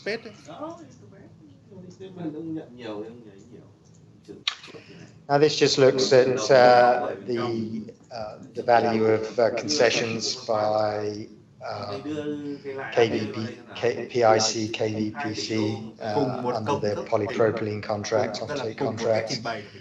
And what we can see is that we're a little bit behind target. If we assume that the targeted level is rateable, and we would like to see that accrue on an even basis throughout the year, then we can see that we're a little bit behind schedule in terms of where we would like to be for getting the 3% import tax recovered. But I think we're confident that will catch up. The return of pallets is a little difficult because although the pallets have been returned, many of them are not in good condition, so they can't be reused. So that is a problem that we're trying to address, and making sure that we only get reusable pallets back. And we can see the value of the handling fee that has been given to NSRP. So PIC, KVPC are making a valuable contribution under the PP contract, and we hope to get similar support in different initiatives from all the other off-taker sponsors as well. So we look forward to continued cooperation and to optimising NSRP's position going forward. So that's the final slide. So if there are any questions, I'm happy to answer them. And Ms. Sam. Yeah, thank you, Mr. Dean. Any comment? Yeah, I can see. So that's NSA please back to slide number 9. Sorry, Mr. Chung. Mr. Kakuda, please, because I recognize. Yeah, he raised a hand first. Please. Sorry, Mr. Chair, I will go ahead to make the comment. So first of all, thank you very much. This great effort between the KPI and also related the company in the Vietnam and also the NSRP. Your great discussion between the both of the party, this progress will show on that tabulation. But this value of the maximizing domestic sale should be actual amount of the incremental value, like you are showing the 2.16 million US dollars. So we want to know what is the incremental value as of today, based on this incremental target. Thank you. Ms. Sam is here to explain some of the details in regard of that. Yes, good afternoon. So regarding the question from Kakuda-san, let me explain. The target. Sorry, can you hear me? Yeah, I can hear you. Okay, so let me explain about the target of the incremental value for the conception of maximizing domestic sale. So the background is in 2022, PIC sold like around 39,000 metric ton of PP domestically, which is equivalent to around 16% of the total quantity delivered to PIC. So this year, based on the negotiation, PIC agreed to maximize up to 100,000 metric ton. That is why the incremental value here comes from the incremental domestic sale quantity. As of now, you see like until the end of April, the 530,000 US dollar, which is the value from 3% import tax, come from the total domestic sale around just only 12,000, meaning that as of now, still have not reached the similar quantity for last year, which is the 39,000 metric ton. That is why. Excuse me, can I make an interruption? Yeah, but you actually explained that this year from the January to the April, just this total value is based on what exactly you sold to the PAC into the domestic Vietnam market. It doesn't show any incremental value, just the total amount of what you did it. So we do appreciate the PAC's effort and their discussion, but we have to also understand what's the PAC's effort to increase the domestic sales from this report, but it doesn't show. So that's what I'm saying. So that's why we are saying accumulated amount of the what is the domestic value coming from in this year. You should show that figure on this tabulation. Thank you. Yeah, I can understand your concern. So actually, like PIC, they promised that like 100,000.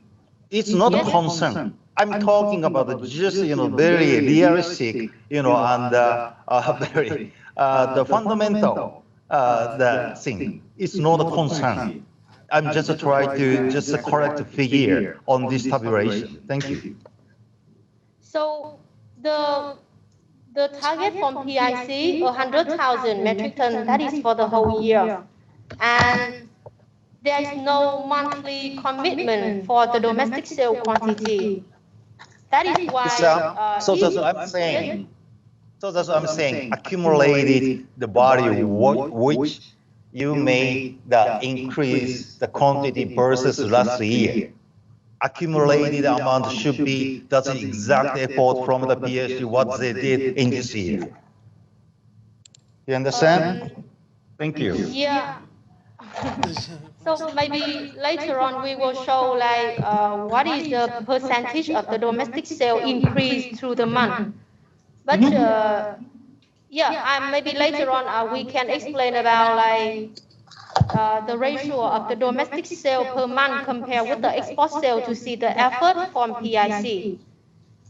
But compared with last year, you know, like 2022 and 2023, monthly quantity and domestic sale quantities are totally different and not comparable. PIC target is for the whole year, not for any specific month, and it depends on the market. Like Can we I can have two maximize words domestic again? sale. Yeah, I understand what your explanation, but we have to, what is the exact effort of the PAC, what increase the quantity in this year. So this period once again showed all the, the sales result, the 3% of the, the sales, the price. So we very confused this, the figure 5,032, 530,515. So once again, I know that is the difference between months to months compared with the last year. But important thing is how increase the, the increment, the value versus last year. So that's why I'm saying accumulated the value, what you get it, and what's the PIC's effort. Thank you.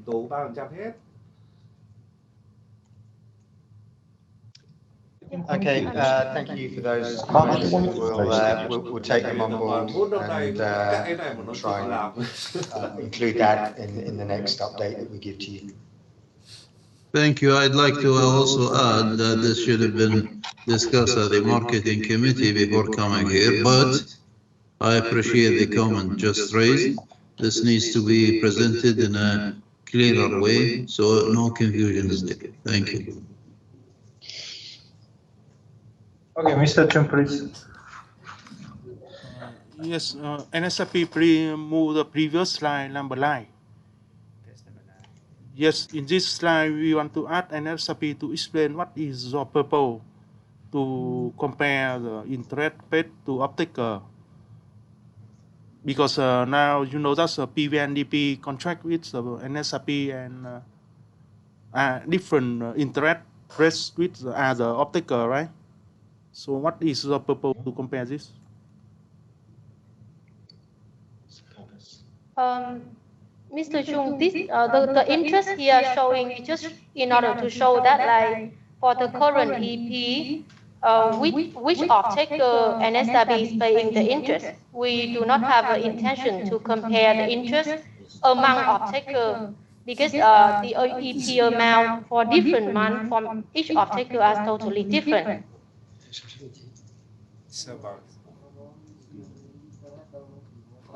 It's just only to inform that, for example, now for the EP, the interest is applied for the fuel product, benzene, paraxylene, but not for the PP.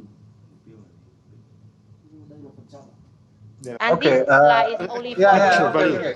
Sorry, already time passed out. So this just showing what I understand. NSRP just showing the exact the progress. So I don't think not much meaning. But please NSRP also consider about what do you want to put to this slide, the message or so clearly.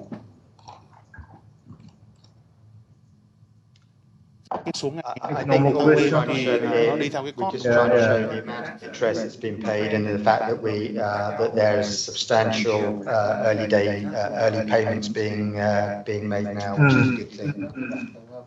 Yeah. Okay.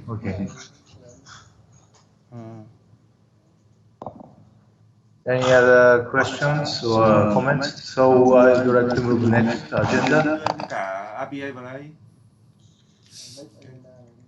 Okay, if nothing more from commercial, this should be the end of the commercial part. So next one is the finance. slide trình bày chả có ý. I'm going to handle the Ngành further. cũng phải theo dõi cái Yes. input của API From vào, now đúng on, không? sorry. Chi phí cởi From now on, finance and other transformation, legal, HR, still we have, several items, but already, compared with the original plan, more than 40 minutes passed. So, finance, from now on, please provide the shorter presentation and just put to the your message and the highlight the point.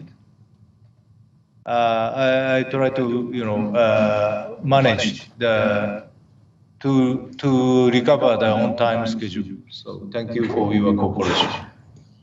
Yeah, I can share some. We go quickly on the finance because we believe that this material already sent to you, so I will only go to the key part only. So I think it's the production plan. I think Mr. Ving, I think already reported that, and the only highlight is that I think even we had the issue in February and March. Đây is the first time ever we achieved the successful ISDS catalyst chain out only 24.5 days compared with the plan. Of course, for the EII, we not yet achieve full marks because we still have the issue and the run rate is still lower than planned. But from the margin perspective, you can see the up-to-date gross refinery margin is 12.5. So of course, we cannot hit the profits. You can see the break-even is very high at 27. But please note that in 27, the break-even, I think $17 per barrel is already financing cost because of the very high LIBOR rates. And assuming that we can temporarily remove the depreciation and non-cash financing cost, so around $12.2 per barrel is the break-even. So generally, we are a little bit higher. Just some cents. Sorry, can we go back 2 slides? One more? I think this is the first one. Okay. Sorry, I thought I missed something. Okay. So, do you have any questions, Mr. Misteri? No. Okay, yes, thank you. So, let I continue. So, I think for the refinery bi-monthly, so you can see because the pricing going down, so you can see the refinery margin also on the downtrend and similar to the net cash margin. But the net cash margin is still positive. We still can cover our cash, everything is spent. This is the pricing. So crude oil price compared to the budget is lower, and is higher, keeping that stable level at about $84.5 per barrel from now until end of the year. You can see our analysis that yes, we are expect that China will be opening after COVID. We expect that OPEC cut more supply. However, we see that there is some of the non-OPEC supply growth outside Russia, and also Russia oil supply remains resilient. So all of that is keeping the crude oil price from now until end of the year will be around $85 per barrel. For the freight, we acknowledge that is going very high in March, mostly due to the current constraint in supplies, also the reopening of China. We will continue manage that cost and report to you. For the crack, you can see that for gasoline for the first 6 months it is higher than the budget, but then after the later 6 months of the year, for the rest of the year, it is slightly lower than the budget. And when the crude oil going down, the diesel crack also will going down much lower than the budget. So I think all of that numbers can show you and we can understand more about NSRP financial situation. Somehow it will be lower than our plan. I go quickly about the inventory.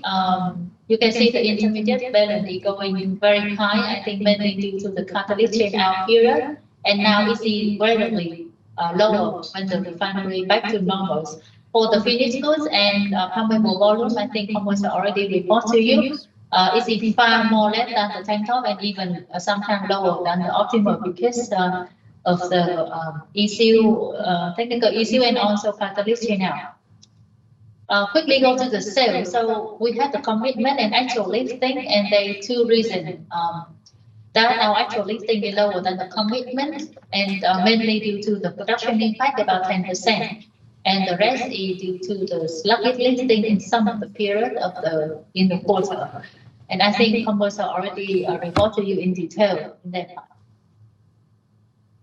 Is the most important slide in finance performance update. So you can see, and I already explained, due to the pricing is not really preference from now until the rest of the year. DO is lower than the budget. Gasoline price also lower than the budget for the rest of the year. So NSRB with estimated forecasted for losses of 980 million, and this is higher than the budget. EBITDA also lower, and you can see the main reason is due to the price impact, 153 million US dollar due to the pricing. So this is the key message, and hopefully next month we can have better price, so we will have better performance.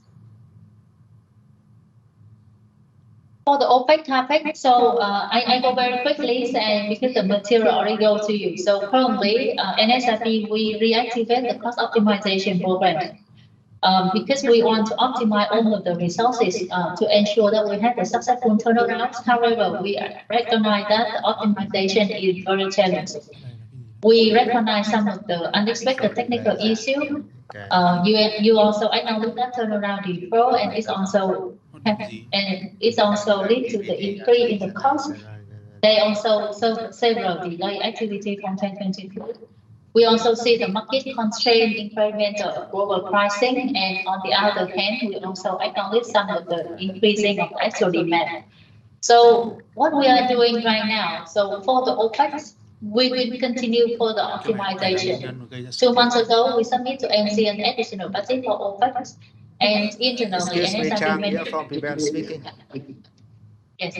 Yeah, I just noticed you in your slide. You say refinery unexpected technical issue. You noted down 3 items: 2022 delay and defer activities. So what are they? Yeah, I think this is something like for both actual and technical in doing the budget. Budget the NSRP based on the basis that the good delivery at start. So some of the budget already approved for 2022, but when we do the bidding, the contract side, the procurement, it is a little bit lower than our plan. So the material, assuming that it had to arrive to NSRP on 2022, so it is delayed to 2023. Mainly is some of the spare parts. It is stripping to 2023 because it cannot be arrived before the year. But as far as I know, the procurement sections from NSRP reported that everything goes smoothly with the procurements, nothing delayed, nothing before. I think it's based on because of the basic of the procurement and the basic of the budget is different. It may be the main issue here. Because from the procurement point of view, when they receive the procurement and they proceed with the procurement and it's in line with the procurement plan, it's where they report about the progress. From finance point of view, we are not only the procurement plan, we have to manage when the good delivery is done. So when we're doing the budget, the user will put the budget and they estimate that it will delivery is started by end of 2022. And they put the budget. But unfortunately, we can only receive the good only until the first quarter of 2023, for example. So it's causing a delay from the budget perspective. Okay, any other comments? Yes, please. Yeah. So Yes, can I make the comment from KC? Thank you very much for the explanation. Can you go back to the deck of 2020 SATA forecast financial statement? I think 13. Oh yeah, that is a simple, request to the NSRP. Can you send later on? It's fine. Just a comparison with the previous financial, the focus, and also this latest estimations, including some analysis of the reason why. This just a tabulation. This the PowerPoint showing just a comparison between the budget and the latest estimation. So. Yes, correct. Thank Comparing you. the, yeah, so do you want the detailed information? You want the Excel? Or can I understand? Yeah. The level of this material is fine. The versus the previous, the focus, and also latest estimation. Just the analysis of the quantity impact, the price impact, and so on. Yes, we can share with you. Thank you. Any other?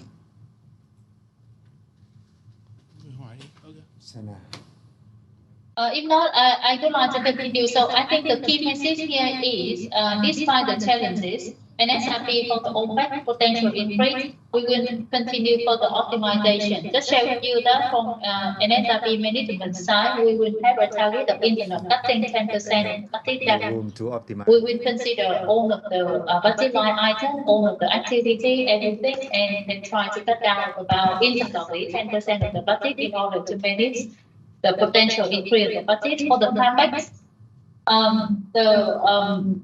We have to prioritize all the resources for the turnaround also, and the successful turnaround is extremely important for an SRP target this year. So this is when we need to work further with turnaround team to finalize the budget of turnaround, and we will send to MC for approval. The information we presented here, especially for CapEx, is not the updated one. Because just recently we understand from the turnaround team that when after they discussed about the pricing of the GMC, there will be a potential increase in the pricing. So at the end, we will be working with the turnaround team to update the numbers. So the potential higher of the CapEx will be maybe a little bit higher than the amount here. But anyway, as mentioned in the slide, we will continue to optimize further, and we will asking MC for the additional budget for the turnaround. Next month, we will asking for the additional budget for the CapEx. But for the OPEC and SRP, we will continue optimize, and we only go to MC once we let the budget. But just one comment. Yeah, just one comment. Now, I think this is the second time the budget for the turnaround has increased, and now it's increased remarkably. So there should be a reason for this, and why there hasn't been a proper assessment. And I'd like also to say that this is really something that shouldn't be entertained easily unless there is a proper justification. I mean, whatever GMC is telling us doesn't mean that we should do the assessment by ourselves. We don't have to wait for the GMC. I mean, this is a general comment, and I'd like to hear. I'd like this to go through the TC as well. To check and confirm before it comes to Excom. Cái thuế anh không nhớ một lần là cái thương lên nó nói là bạn nhận trong 100 mấy triệu nó trả, không trả một lần, trả nhiều lần. Thank you, Mr. Mishari. And Ms. Chan, okay, if any additional, expense capex or OPEX through the, progress of the TA, please let us know on time to discuss additional budget required or any actions to MC approval. That's it. Very simple.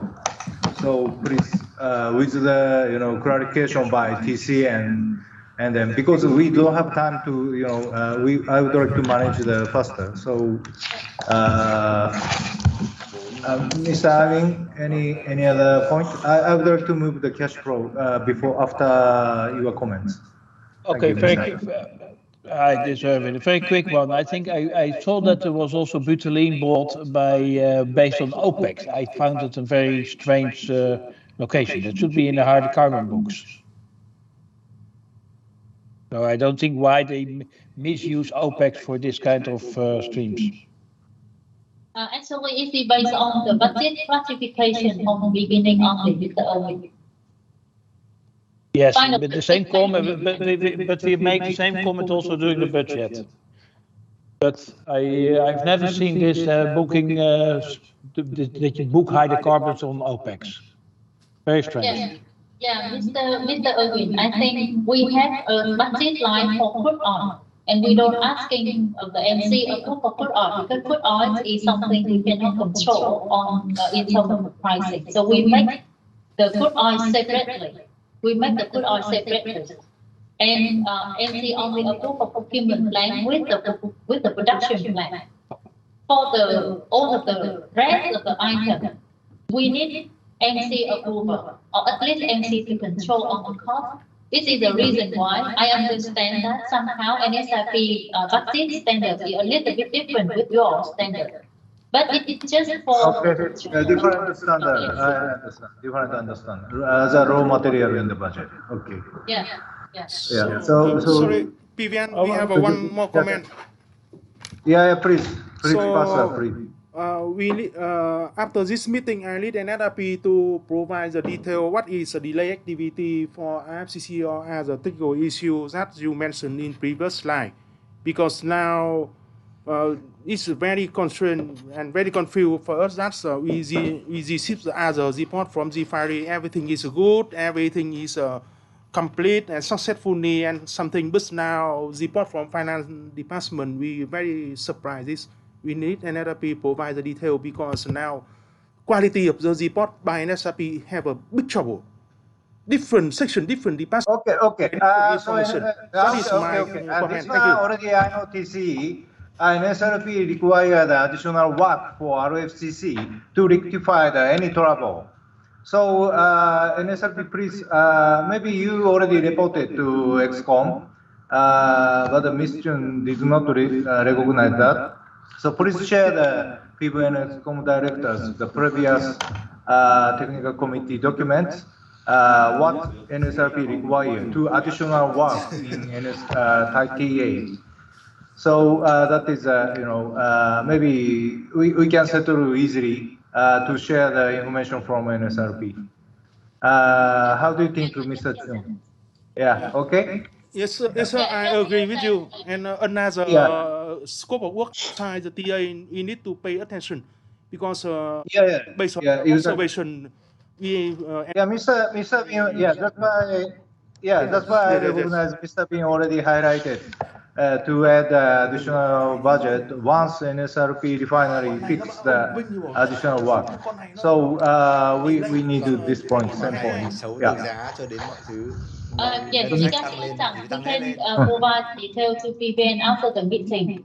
But I think to be fair for the team, this information already shared on the FD and all. Again, Mr. Chan. Yeah, already in the morning, this meeting, Mr. Bean NSRP refinery already highlighted to the additional work scope of the based on the RFCC turbo. So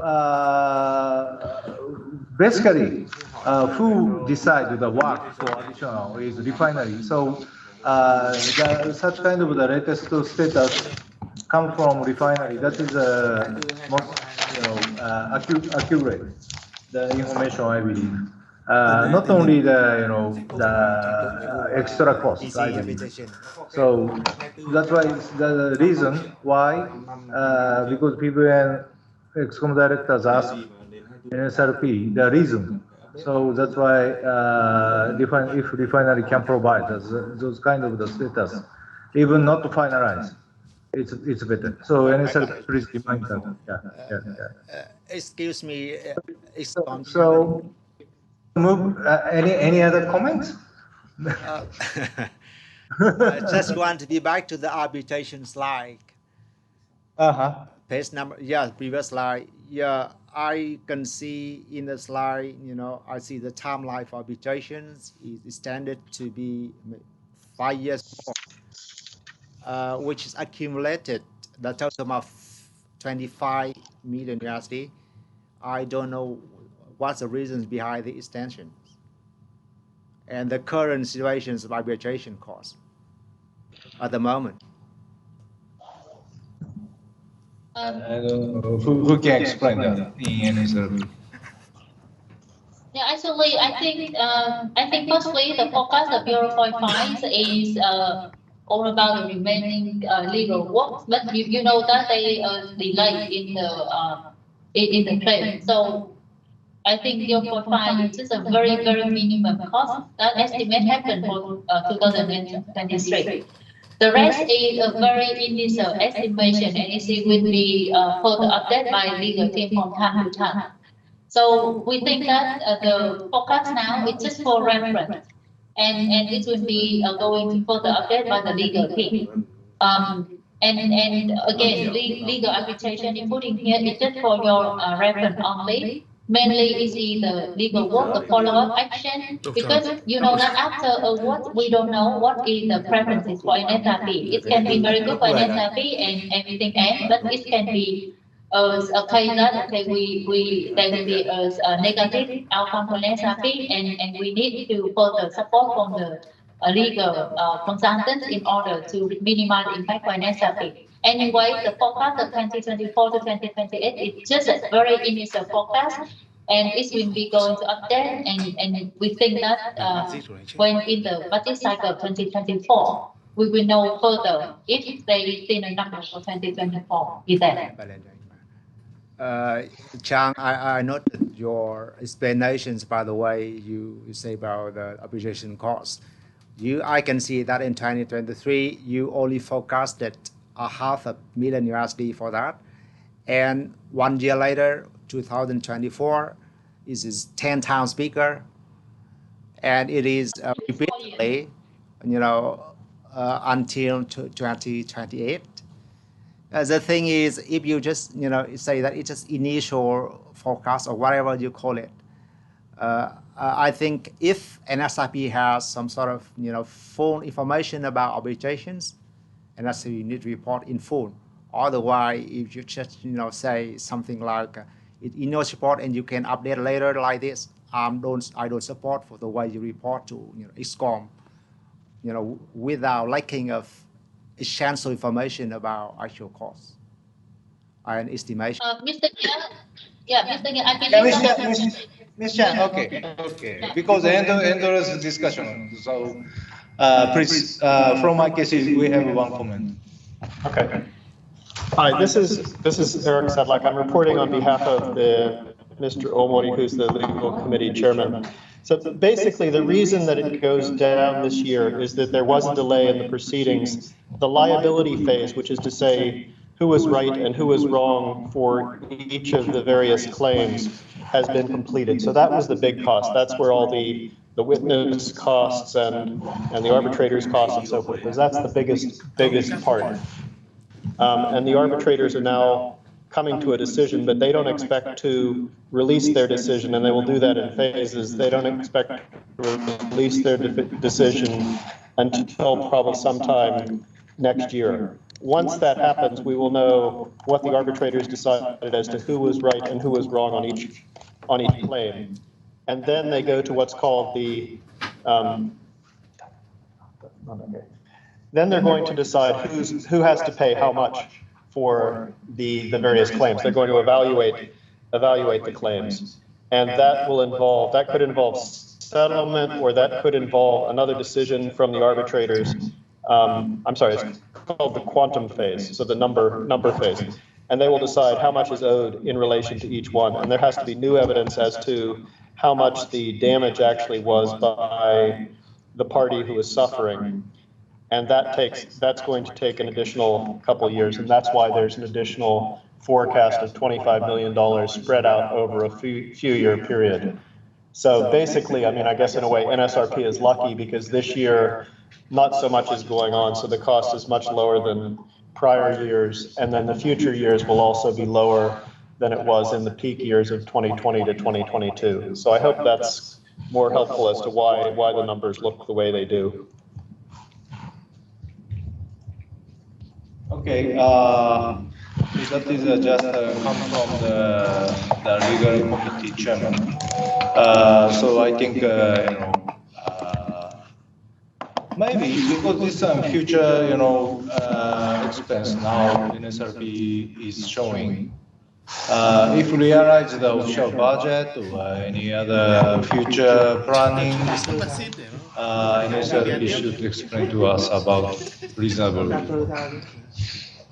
Yes, actually, the report from finance actually is also come from our related department after the meeting separately with the technical committee or legal committee.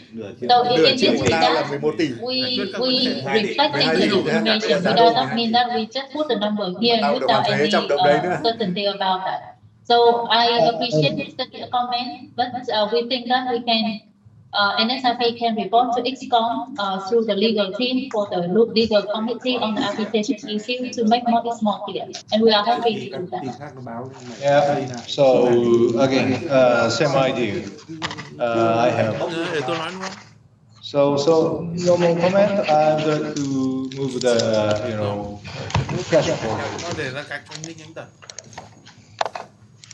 Yeah, we would like to update the cash flow forecast and it's even material. Just updated to you yesterday. So it's in the current situation. So you know that our target that May 2023 deferral and with the November 2023 restructuring, only the May 2023 deferral is unachievable. So that pay is no longer achievable. So we have another two pays that even NSRP pay 2023 amortization, still hoping that we still have the restructuring, and there are two pay. The first pay we maximize almost the assumption, and the second pay is the current situation that only need 95% in each today. We don't know how to improve that further for now on because we need the fight. So you can see that in order pay, if NSRP pay May 2023 amortization, NSRP is not able to continue operation during turnaround and in the case of reflect the actual situation within event today lifting 95%, we even don't have sufficient money to pay for that. So is the current situation of NSRP cash flow if we pay May 2023 amortization. And the alternative option for NSRP to continue its operation.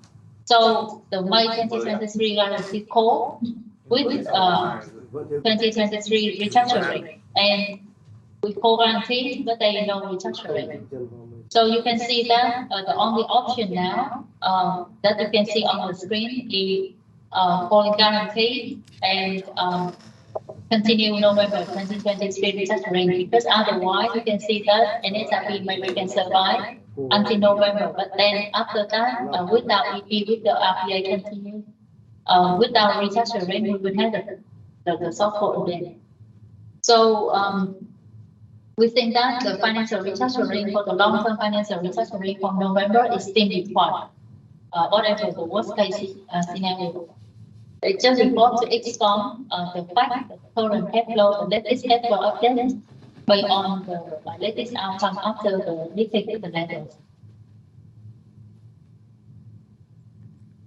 Chang, can you pivot, go back to the previous slide? Do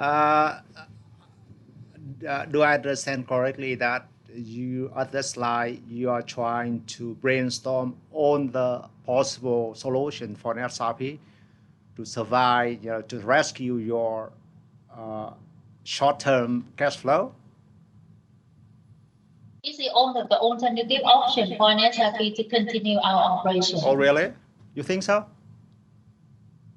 Yeah, I think it's easy for an SRP, but if you have or any sponsor have any further commentation or suggestion, so we can run the scenario accordingly. But we do try. It is not appear in that slide, but we repeatedly report to Excom many times in the past on many other options, like asking KPC to delay further of the number of days, like swap for WPS. I mean, many other options, but we already tried, but it turned out to be that it is not successful. So we don't report it here because it's already failed. So currently on the table is whatever an SRP has for us to continue operation, because we cannot continue operation with a negative cash flow. No, Chang, you mean you cannot continue your operation during the turnaround period. But when the turnaround periods occur, you don't have to import any crude oil to increase further the payable crude oil to the, the operate by seller. So what actually do you mean by you're not able to continue your operation during the turnaround? Can you be more specific on that point?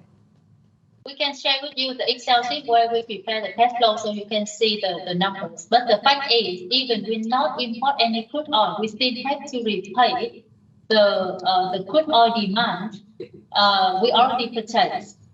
And the limit of RPA only 2 billion. We cannot go beyond. Yeah, actually, the scheme of the one RPA and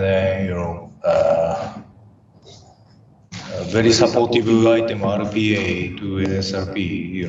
NSRP should keep the payment during the due date, even during the turnaround. That's why Ms. Chang explained, cash shortage, if cash shortage is appeared, no, after turnaround, NSRP no chance to receive the crude under the contract. Am I right? Yeah, this is from the company. I'd like to add this is the reason why we requested May deferral. Because during the turnaround, every 10 days, NSRP has to pay 150 million to 200 million for the crude oil. And we don't have income, so that's the biggest issue. So we kindly request your understanding. Thank you.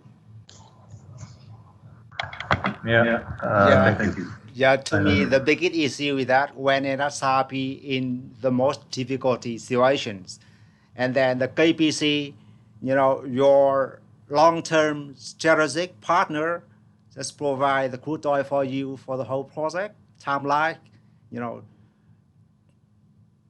cannot have NSRP, couple of days, that extend the payment term for NSRP to overcome the, turnaround, 2 months turnaround operations. I'd like to say something. Sorry, my friend. I mean, the RPA, as explained by Yageshiro-san, was a big support for 4 years. Seems this is not very clear. Okay, it's 4 years been supporting the project. We're giving additional days for NSRP to survive. Asking for something additional now, when only the scenarios are being explained for the Excom, is something that we should not be really entertaining in the discussion here. They've already provided support. Foreign sponsor already provided RPA, $2 billion. Okay, so this needs to be appreciated. The NSRP needs to pay for the crude that they have already processed and have already extended the payment duration terms for. We're asking for another 3 months to support from a third party, not with us in this meeting. Besides, this is, sorry to say, unrealistic given the September discussion, and for 7 months we've been discussing the RPA and the limitation of RPA. And I think what should be said here is to enhance the EP, the lifting, and the lifting basically to help NSRP. Besides, these are scenarios. There is only one achievable one, which is the first one. Unfortunately, we will be, as KPI, maybe I'm not talking about foreign sponsor, paying the guarantee more than others, except IKC will be the same. So let's be really specific to the point here and not talk about assumptions and somebody should help us. No, we have to be very clear on what we've been discussing over the last 7 months and where we are now, and not talk about other parties support who have already supported us for 4 years. Thank you very much.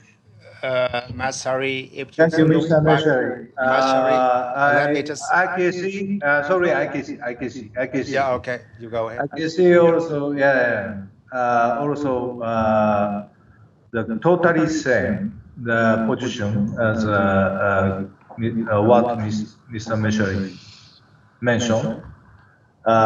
So if PVN Excom director add some of the additional, funding about the sponsor. So I appreciate PVN also provide the additional funding as the same as well as foreign sponsors able.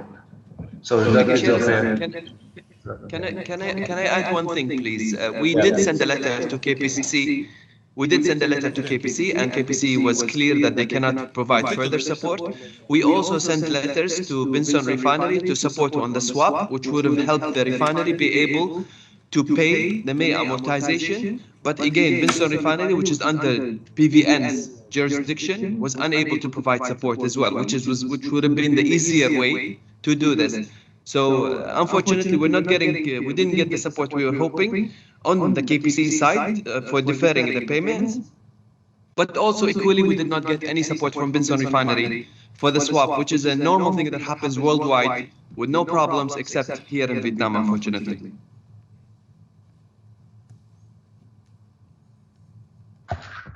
Okay, Mr. Nya, please. Master Excom Director, I am not speaking on behalf of PVNDB, but if you just look back to the slide of the commercial committee, you can see that what PVNDB have done so far for EP or for lifting,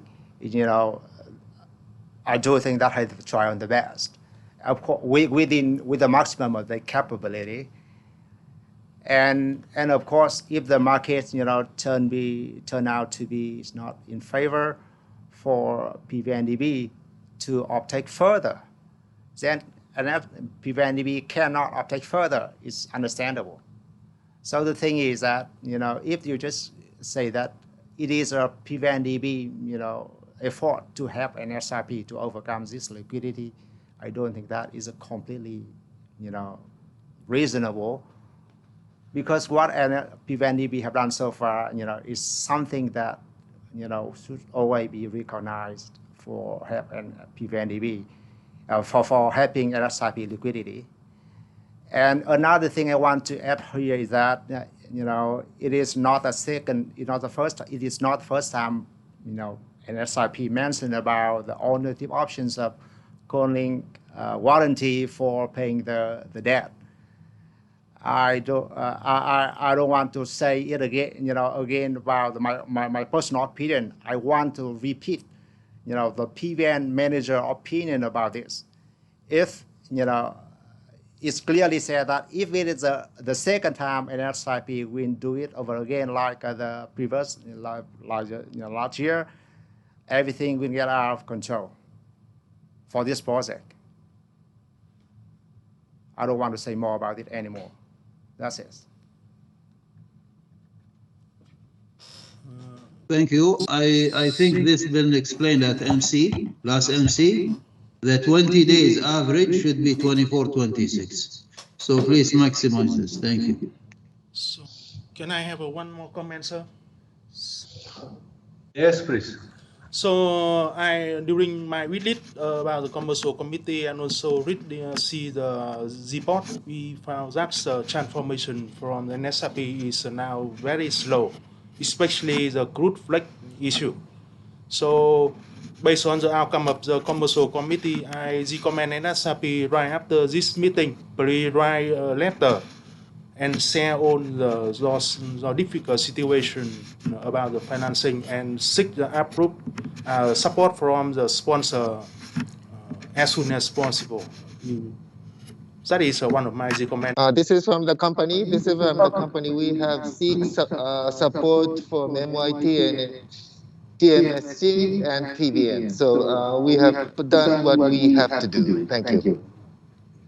Mr. Chung, I fully agree about the crude flags. It should be, online in the transformation. So let's agree about the NSRP proposal in the next agenda transformation. Yeah, I appreciate all Excom directors cooperation. Yeah, we are rich. Once 5 minutes later, if we say agreed, then we can go ahead immediately. Next MC. Thank you. Yes. Okay. Okay, so if you allow, then have no further comment. I would like to go quickly for the update the project financing. Because there are two topics here. The first one is the LIBOR transition update. For the LIBOR, I think we already try our best to negotiate for the best option for NSRP is CAS 0.1%. But you can see and after the lender meeting and the consultation committee is very clear. They're very clear about two things. Firstly, they're very clear that they cannot accept an NSRP proposal. They can only agree with CAS 0.43%. We noted that this one is not kind of abnormal, unusual. It is still the market practice. Of course, it is higher than an NSRP proposal, even we try our best, but it's still the market practice because it's the equivalent to the CAS for the SOFR and LIBOR within 6 month term. So we think from an NSRP, we propose to agree with that. At the second point, the parties, the committee, consultation committee is very clear on the timing.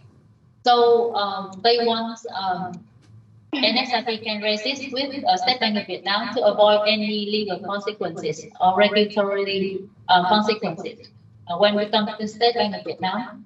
And the deadline, because we will need about 30 days to resist with State Bank of Vietnam. So the deadline for all of the approval will be by end of May. Probably NSRP is negotiating the same with our counterparties. To be frank, some of the counterparties already go back and propose similar proposal to the lenders. So NSRP will going to finalize all of that process and we will prepare the MC resolution and we will submit to MC soon. We also communicate this one with the finance committee. This slide is not yet updated because yesterday we also received the support from KPI as well. Currently, we not yet received anything from NCI, but I hope that NCI also agree with us. So generally, we now get all of the support from the majority of the finance committee. Today I report to Excom, and we will prepare the NC resolution and we will send to the NC as soon as practical. There will be a package of NC. Thank you, Ms. Chan. Because since yesterday, I already recognized the corresponding between NSRP finance and each finance committee members. So what I understood, basically, FC members agreed about the NSRP proposal based on the commercial basis. So my position is very clear now. We support I support the NSRP position what Ms. Chan explained because time is very critical till end of May. To get till the whole process until MC approval. So I appreciate, and Renda also, I still remember last Renda meeting, Renda also, already clear response to the NSRP. Only the, CS is 0.43 is only the way. So please proceed as possible to not to the miss the chance. Yeah, that is my comment. Thank you. Yeah, thank you. Support from KPI. I think I've seen the correspondence, and as long as the finance committee are in agreement, then supported. Thank you. Yeah, thank you. Chang, speaking, I really want you to clarify the CIF of 0.43% compared with the previous level you proposed, only 1.0%. So actually, how much you have to pay higher for that in terms of clearing the debt for 10 years for the standard loan? Yeah, I think Mr. Yu, we already reported in the last Excom and also XC. Of course, if we can succeed to propose 0.1%, there will be a saving about 150 to 170 million for the rest of the term loan in case of restructuring or no restructuring. But you know that, as I mentioned, that is the best if the lender agree with that. But now I think they are not agreeing with that. We also trying to say that is the market practice, but they also have the evidence say that is the market practice. And yes, we cannot say and pushing further because you can see that I understand that you are not in a position to negotiate strongly with the lender about this point. I do understand that. Especially when you do need the May deferral for this year more than anything. I know.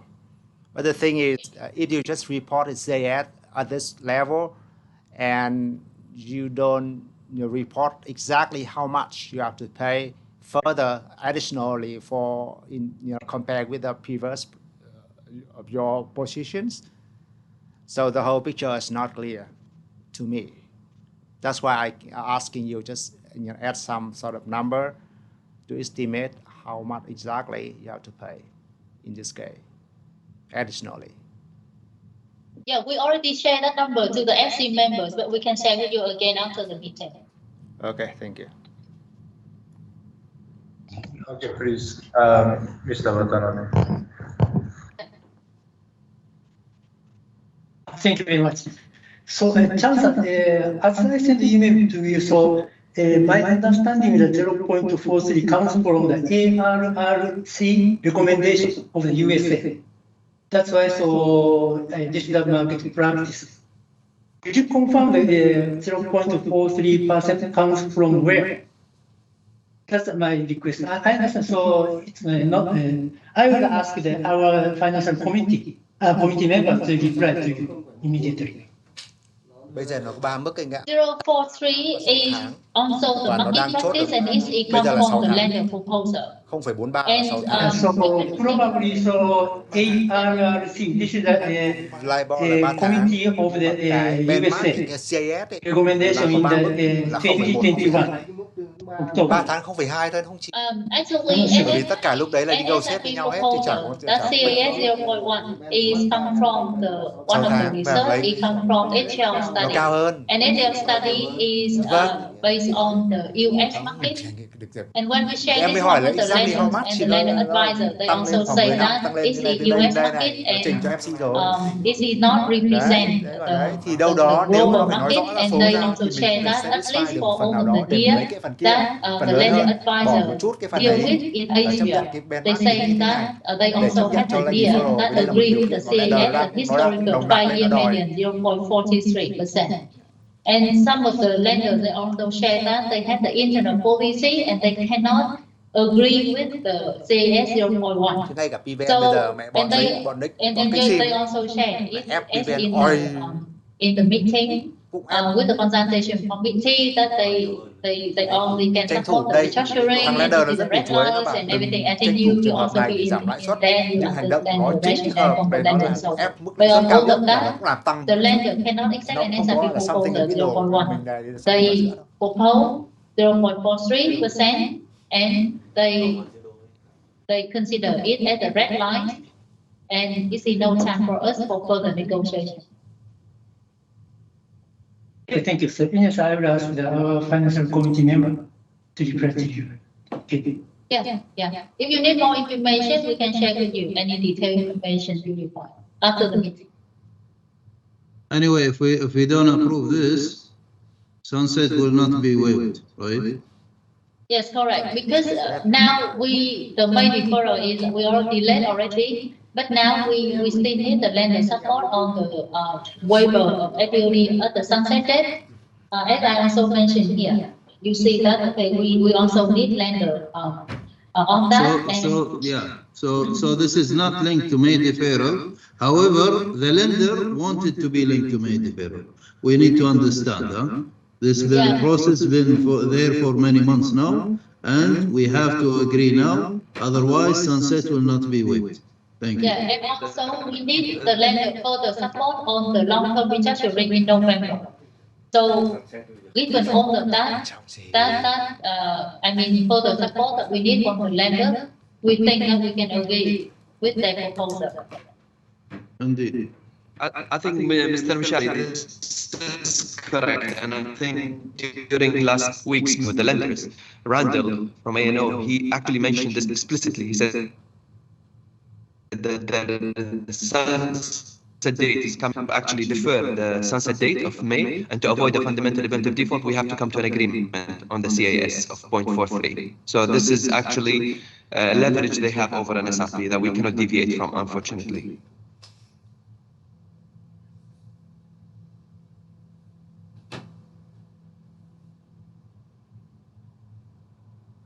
Okay. So next, please. Yeah, I think. Yeah.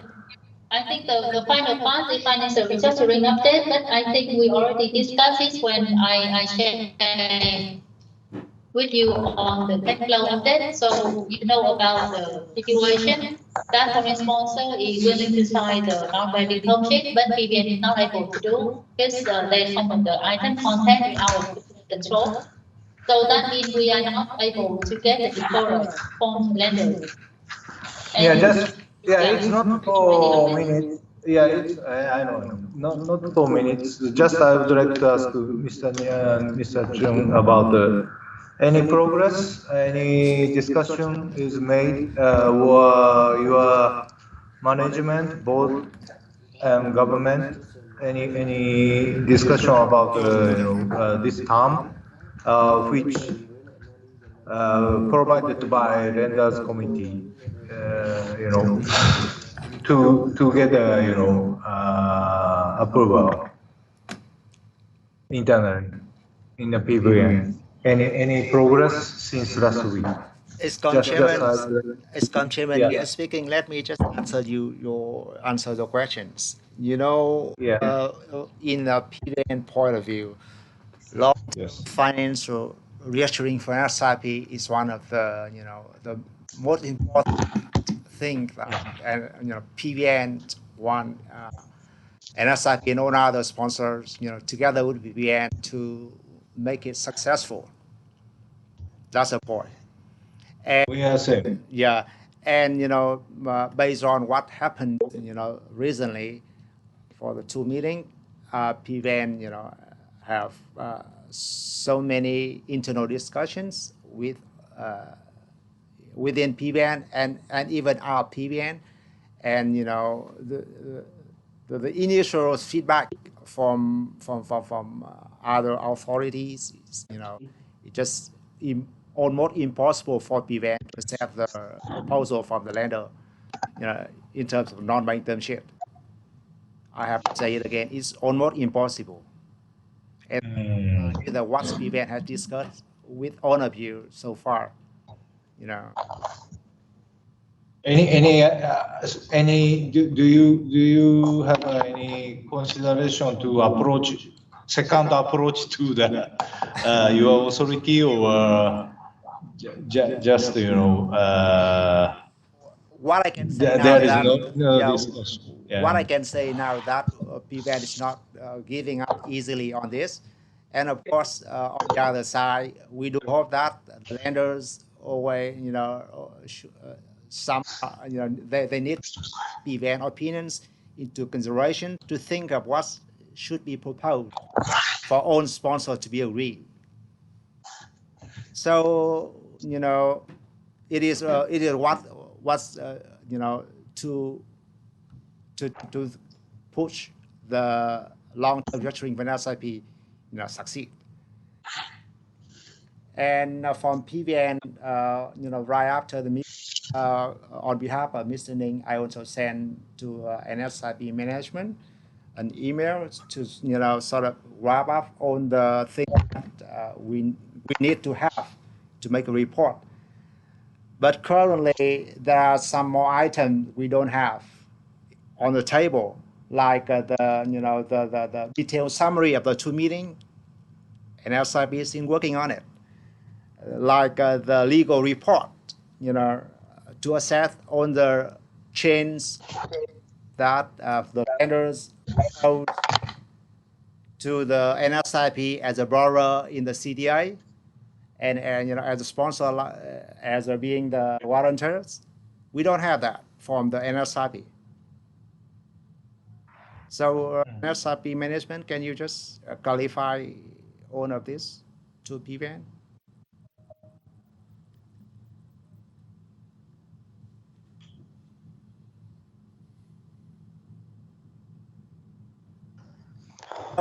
Is that you say, and the consultation committee confirmed they cannot proceed their approval for May deferral. So they confirm to you verbally, or they send email to you, or is there any sort of evidence you can show up for the confirmation? Mr. Nghĩa, I think consultation committee, they say very clear that all of the sponsor.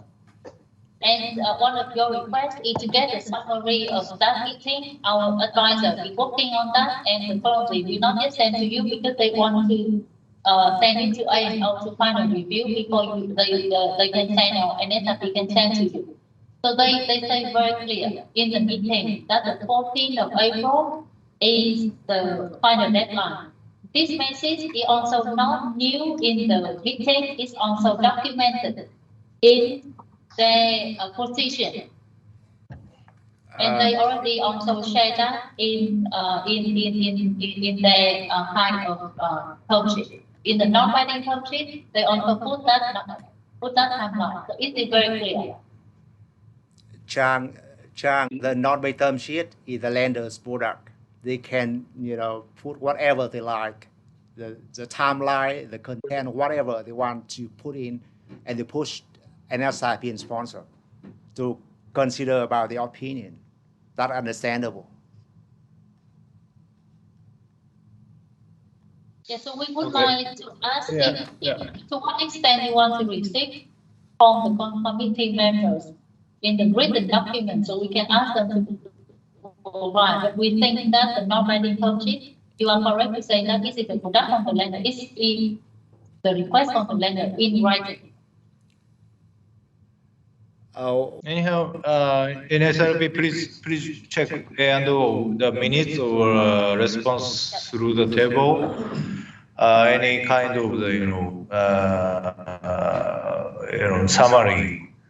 PVN require that. So once NSRB receive the email from PVN, what Mr. Nia say. So please take into the account about to ask the consultation committee. By the way, just quick question. Now, what happened to the letter, to the collective response letter that can be signed by the foreign sponsor while PVN signs its own letter? Any update? And I think also, by the way, I think I need to leave in 5 minutes maximum. I think some of the other people. Is this the last item now? Thank you. I think for finance, this is the end of our presentation. Yeah, Ms. Chang, any corrective letter? Now maybe hold in NSRP, I believe. Yes, I think for the collective response, we received some of the very minor comments from the consultation committee, and we will send to the foreign sponsor soon. For the rest of PVN, maybe we would like to hear from Mr. Nghĩa when PVN can send us the collective, for the response from PVN on that funding, additional funding, for the funding of NSIP. Okay. Yeah, we are waiting that. Okay, thank you. For the collective response from sponsor, as far as right now, in the meeting with the lenders, PVN clearly said that we could not sign it off right away. Yes, I think they accepted. They gave concession that you send your own letter and we send ours. So this is what I'm asking here, MSRP, because A&O say they have minor comments to the draft sent to them. So NSRP should follow with the HLNCC. Thank you. Tức là ý là đâu đó như vậy là nó cho mình nói cái gì là mình I viết agree một cái about từ what của mình chứ anh ạ, chứ không phải là Mr. bắt Michel ý chung với said. nó. Mình văn của mình thì Okay, so the finish the finance section. By the way, yeah, some of the Excom director already. Đúng, em hiểu như thế. Khi gửi cho nó tức là phải đâu đó là mình phải commit phần nào. So Em rất hiểu cái đấy. just going to the voting item at this moment, please.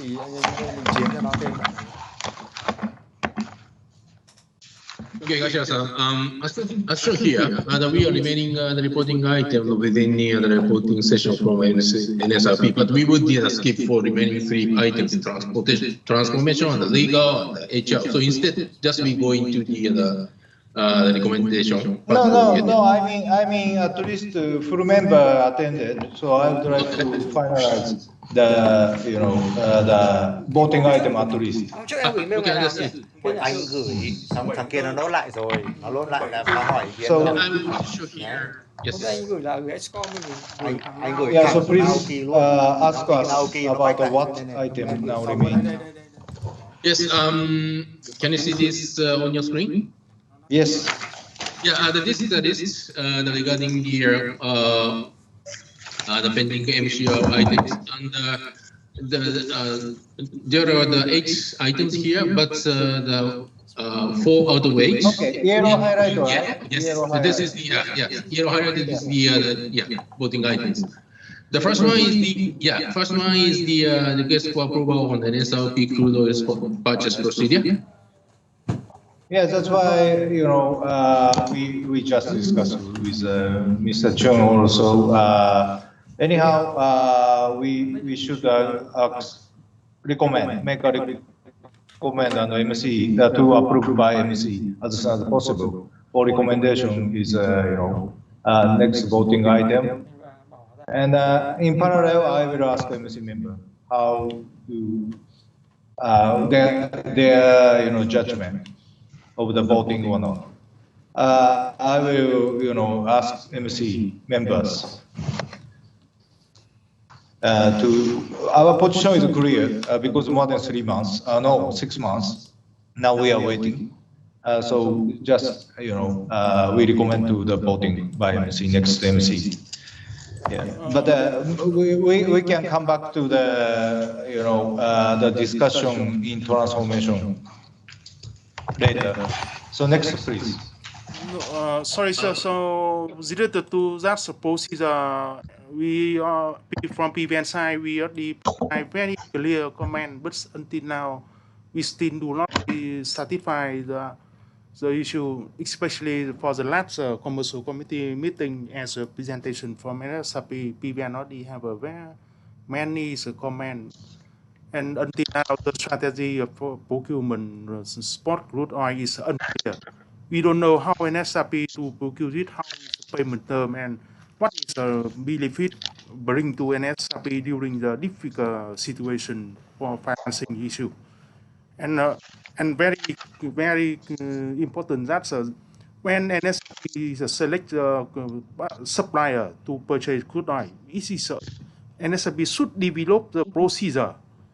As I think that's until now is organization check is not complete. How is a procedure is effective? And also we do not accept with the concept that NSRP want to try a test or making it is not is a game because of NSRP pay money, and we are challenged with other issue. But so now, if the trial thing, I think that is we need to consider again. That is my comment. So that's from PVN side, we still maintain our position that we do not accept this procedure and take out in the late MC meeting. Thank you, sir. Gashira-san, I have to leave in less than 1 minute. just one thing. I think our position as a KPI already there by signing, and the purchase, the crude oil purchase, we are fully supporting. However, there are, I noted the yellow one, the last one, number 8, Talal can take care of with the other people from KPE. For number 5 and 6, I noticed one email from MC member of PVN, Mr. Nen. I think that for the Excom, probably today or tomorrow we can issue it. Okay. However, for the DGD appointment, this is linked with the financial restructuring, overall restructuring of the company. So this appointment is linked to that thing. Based on that progress, as of the moment, I don't believe this should be a voting item. I have to leave now. Thank you. Yeah, thank you, Mr. Meshari. Thank you. Thank you. Bye. Bye. So, I guess this is Ning. Can I have a question to clarify? He just said that appointment of new DGD linked to financial restructuring. What is the exactly you mean linked to the? Yeah. Before I leave, because I need really urgently to leave. Before I leave, this is a holistic restructuring. It cannot be de-linked from the financial restructuring. Okay, so implementation will be by the time we have decent progress. Thank you. Mr. Messari, I think you should check on the document MC resolution before, and the finance. Sorry, Mr. Ni, sorry, Mr. Messari already referred. Mr. Gasirasan. So you know that we have a resolution for the short-term restructuring, with many things needs to do, and now NSRP management is still delay something. That's why PVN propose and nominate new DGD and also new Excom to come to export to import to support NSRP management and NSRP in general. However, it's now still delay in process of approval. I would like to request again we expedite to put 2 voting items on process as soon as possible. Thank you. Yeah, thank you, Mr. Ning. So, firstly, JVC, regarding JVC, it's one of the individual, I don't know why MC approved Kuwait actually Excom selection last time, Mr. Ning, myself also. But now, obviously, we put the approval process for Excom selection.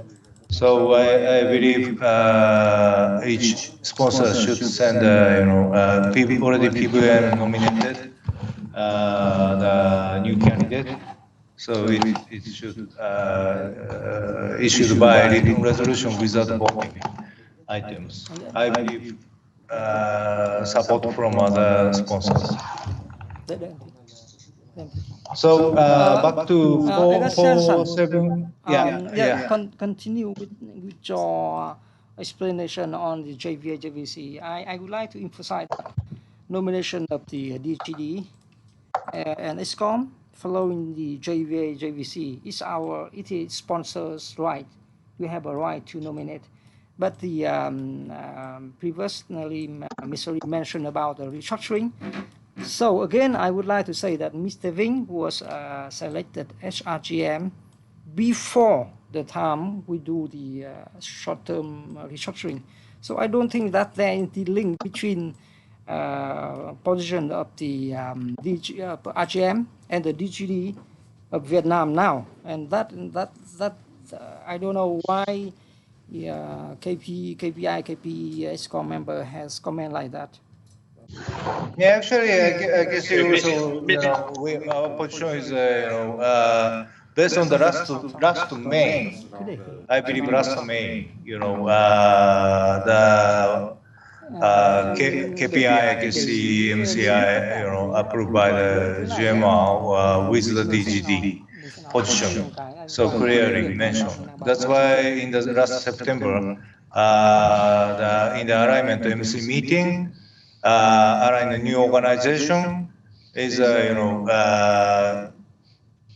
I believe at that time I attended KPI, IQC, MCI, all MC member, put to the concession to divide two position under the one package. That's why I believe the position is, clearly mentioned what the director of Excom KP saying. Anyhow, can we conclude this meeting at first? Because now NSRP highlight yellow position 3. Yeah. Excellency, I would like to add one more comment before I leave to Mr. Chung to continue my role. Yeah, thank you. Yeah, the nomination of the DGD to NSRP is our right. Once again, I would like to say that. And the short-term restructuring mentioned many things as a package. If you mention, however, the nomination of DGD is separated from that one. As I mentioned, from PVN, we always have a right to nominate DGD. So now, if NSRP or if we do not agree to approve the DGD nomination with the reason that it's linked to the restructuring. So can I then understand that after the short-term restructuring also not fulfill as package, then can we have a right to terminate our obligation like we terminate the EP? Something like that.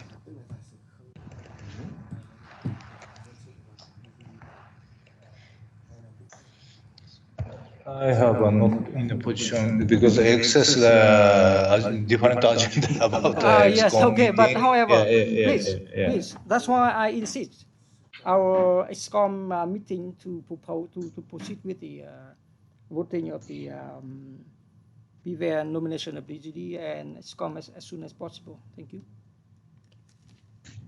Okay. So could you go to 478 clarification? So please explain NSRP. Yeah, regarding number 4, a request for approval on an appointment of head of legal for NSRP. Last time I noted MC skipped this voting. I don't know why, but basically again last Excom because nothing happened.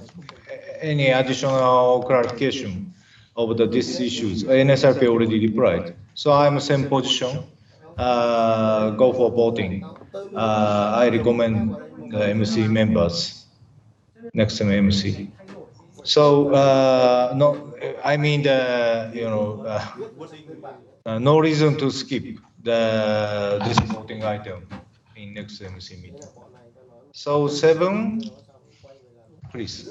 Yes, 7 is the annual items. The request for the approval on NSRP's 2022 audit finance statements. Yeah, simply go for voting. It's compliance. Yes, please. Yep. Next. And number 8, that is the newest one, and the request for approval on evaluation criteria of a bidding item for supply of 7th and 8th, the spinning RHGS catalyst for module 1.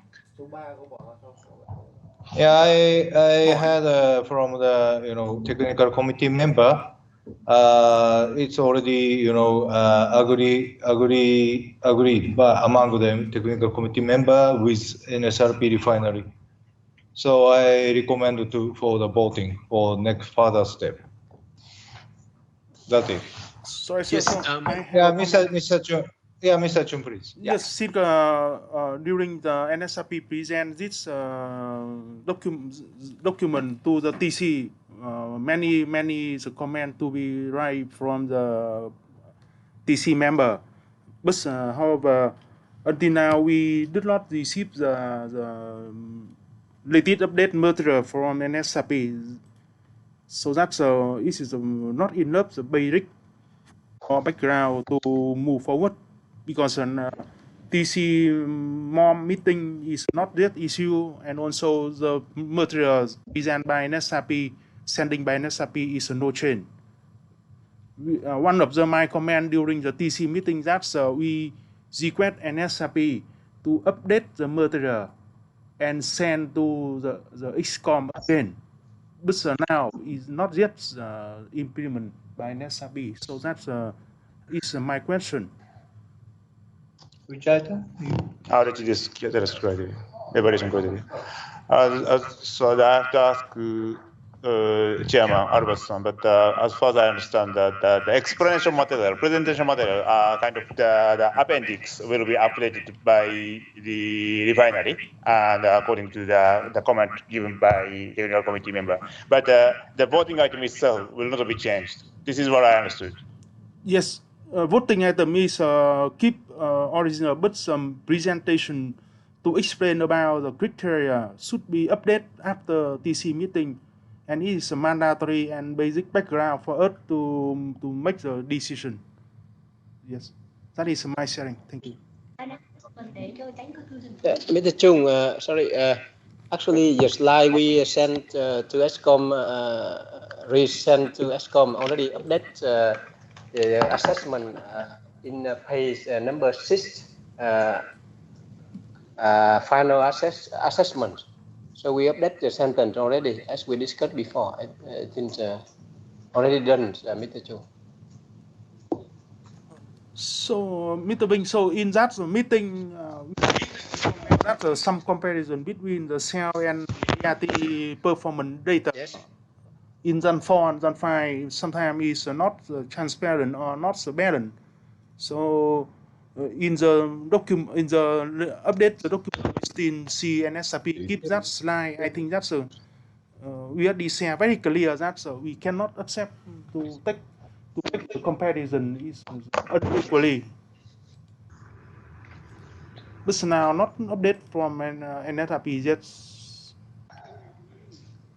And also some factor impact to the marine improve is you say sometimes sell better, but how much dice got, how much is gain from the that improvement item from the sale, and why you take only the some items you because you provide 10 criteria, but you select only 4, 6 items is not qualification yet. Due to lack of data or something, it is I think that is have trouble with it. So, Mr. Bean, could you provide those kind of detail that Mr. Chun requested at the TC meeting before next MC meeting? We expect that voting at that time, but before that, can you provide that?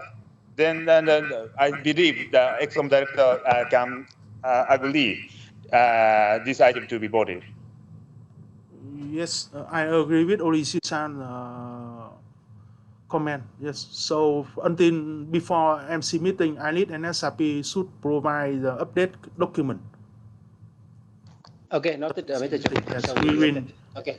We will Sure, make sure. final decision for this item later. Thank you. Okay, thank you. Yeah.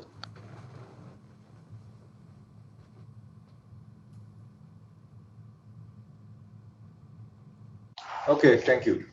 So I would like to back to the transformation. Shortly, I want to check. Please provide. Just. Mr. Kapur, are you there? Yep, I'm there. Okay, please start your presentation. Yes.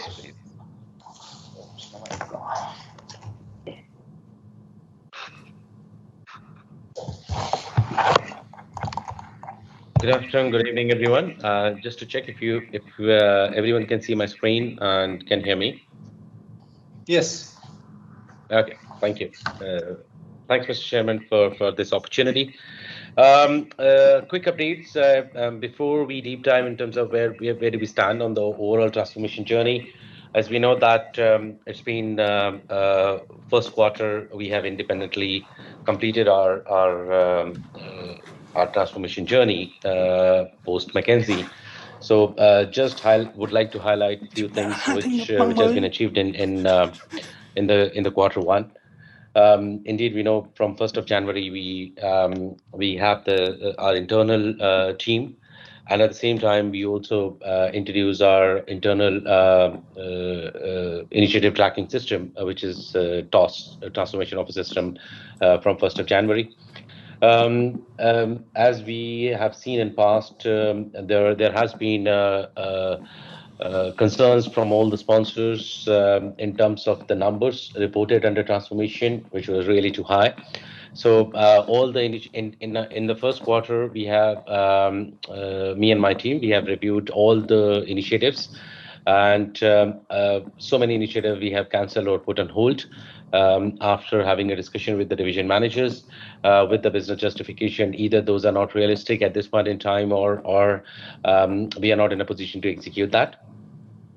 I think the important achievement for me as a CEO is that comparing to our last 2 years, where majority of the initiatives were in a red or amber status, at this point in time, 96% of the initiatives are back on track, which is in a green status. Along with that, as transformation is always a continuous journey, and the initiatives and the expected deliveries are always dynamic. So we are putting efforts to create new ideas. So if we happy to share 12 new initiatives, which has converted from idea to initiative, has already uploaded on TOS as well. We are expecting that will contribute in 2023 delivery as well. To build the more pipeline and initiative list, we have already conducted 3 idea generation sessions, and indeed my team is already in process of evaluating all those ideas which can be lead to the further initiatives with the division managers and the teams. We have also deployed improved and customized approval process after me taking over, after the internal team taking over. There is a change in the approval process in the TOS system vis-a-vis what we were following on the wave. Another important thing, earlier the TOS system was restricted to just few users. Now, following our behaviors and the ways of working, especially promoting transparency, TOS is access is available to all the NSRP staff, so which means everyone can access the TOS system and see the different initiatives which are going on the different divisions, and that will help them to think and contribute more for the transformation journey for NSRP. Also, we have discussed this in past, because in wave there was no level 5, which is a realization state, and by end of the 31st March we have introduced the level 5 in TOS system as well. I'll be updating more details on the TOS, because that was one of the action point for me to update the TOS in the April Excom.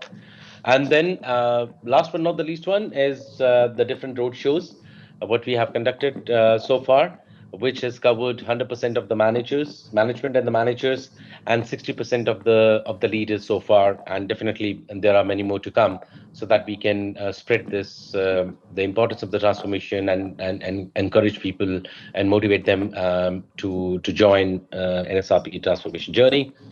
I think for me, the low lights, I personally look into that, the cost avoidance initiatives.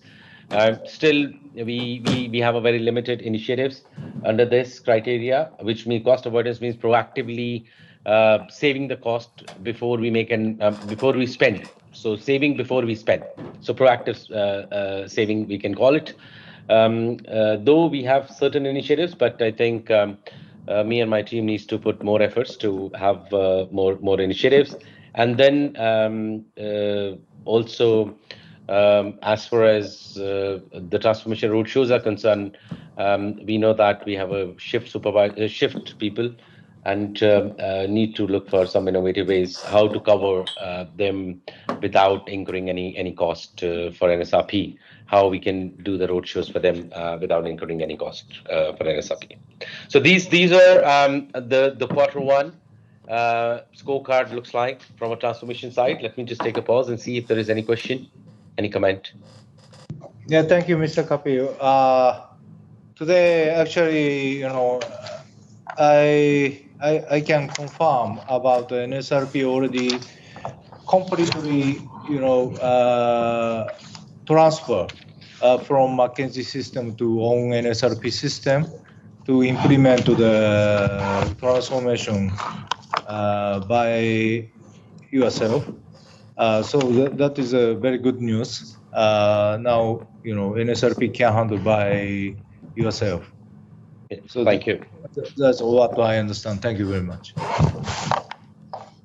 Thanks, Mr. Chairman. So from PVN, I have a comment, sir. Yeah, please. Yes, please.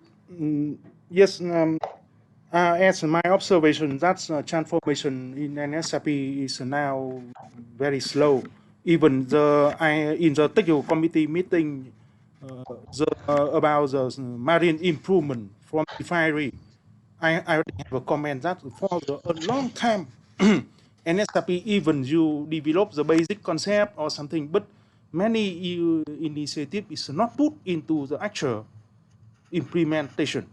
So that's I want to ask CTO and the team. That's what is your role in the NSRP now? Because not only the item in the refinery something, based on the report line NSRP today report to the Excom, I think that so sometimes it make me confused. Some people say it to me that refinery is now good, but sometimes is when I ask some detail, why you don't do this? They say they have not many reasonable reason. But today also you are in the role of the CTO and manage the transformation. I think that I see the team is now reforming. The system is now start to transfer from McKinsey. And you added more and more the people, but I think that if you still delay like this, NSRP will not more opportunity. Now that's a crude flag issue. Many times NSRP even we visit PVN to have a meeting and we have to share our concept. But now NSRP is not take action. Right. Yes. So that what is the solution now to moving this issue forward? So that is a big issue, a big item. Okay. Mr. Chen, I'd like to hear the response from Mr. Kapil. Yeah. Yeah. Okay. So, Mr. Chung, thanks for raising your concern. First of all, we need to acknowledge the fact the true transformation journey of I have to be, and you may need to take it with a pinch of salt here. The true NSRP transformation journey hasn't been started yet. We are still in a position of building the foundation. I know 2 years McKinsey worked, but McKinsey just worked on certain key initiatives, what they think will add value, without understanding that the initiatives what they have pitched in have a high dependency on sponsors. And I do see you raise a concern on the slow progress. We also need to understand for every no transformation office has a magic stick where we can just improve the things overnight. Every initiative has to go through a proper phase. Every initiative has to go through a proper route and channel for the execution. And before transformation office confirm the initiative is delivered, it's a moral responsibility of me and my team to ensure the improvements are delivered, work closely with all the divisions, ensure the improvements are delivered, ensure the improvements which are delivered are sustainable. And that's the reason transformation initiatives always takes a bit of a time. No initiative can be delivered in few days or a few weeks. Going back to, I think, your major concern on the crude flex, maybe I think It's that's how I understand that. But please correct me if I'm wrong. I think we are mixing two things over here. The first MCR what we are presenting, and let me just I can simply we can talk about that because my next slide is all about that only. Is the key challenge for NSRP on the crude flex is securing MC approval. Now, I know PVN raised these concerns. As far as the PVN comments on the procedures are concerned, even line by line, word by word has been responded. We haven't heard anything back. That's the one thing. That's the first MCR which is pending, and we are requesting Excom chairman and all the Excom directors to support to secure MC approval. Having said that, still we cannot execute it because the second MCR which needs to be approved is a MCR on economics. Now we are not putting that MCR right now because there are certain feedback from marketing committee, which includes the feedback from PVN as well, and we need to work it out. And we will be more than happy if PVN, along with the other sponsors, is open to support. We can go ahead with the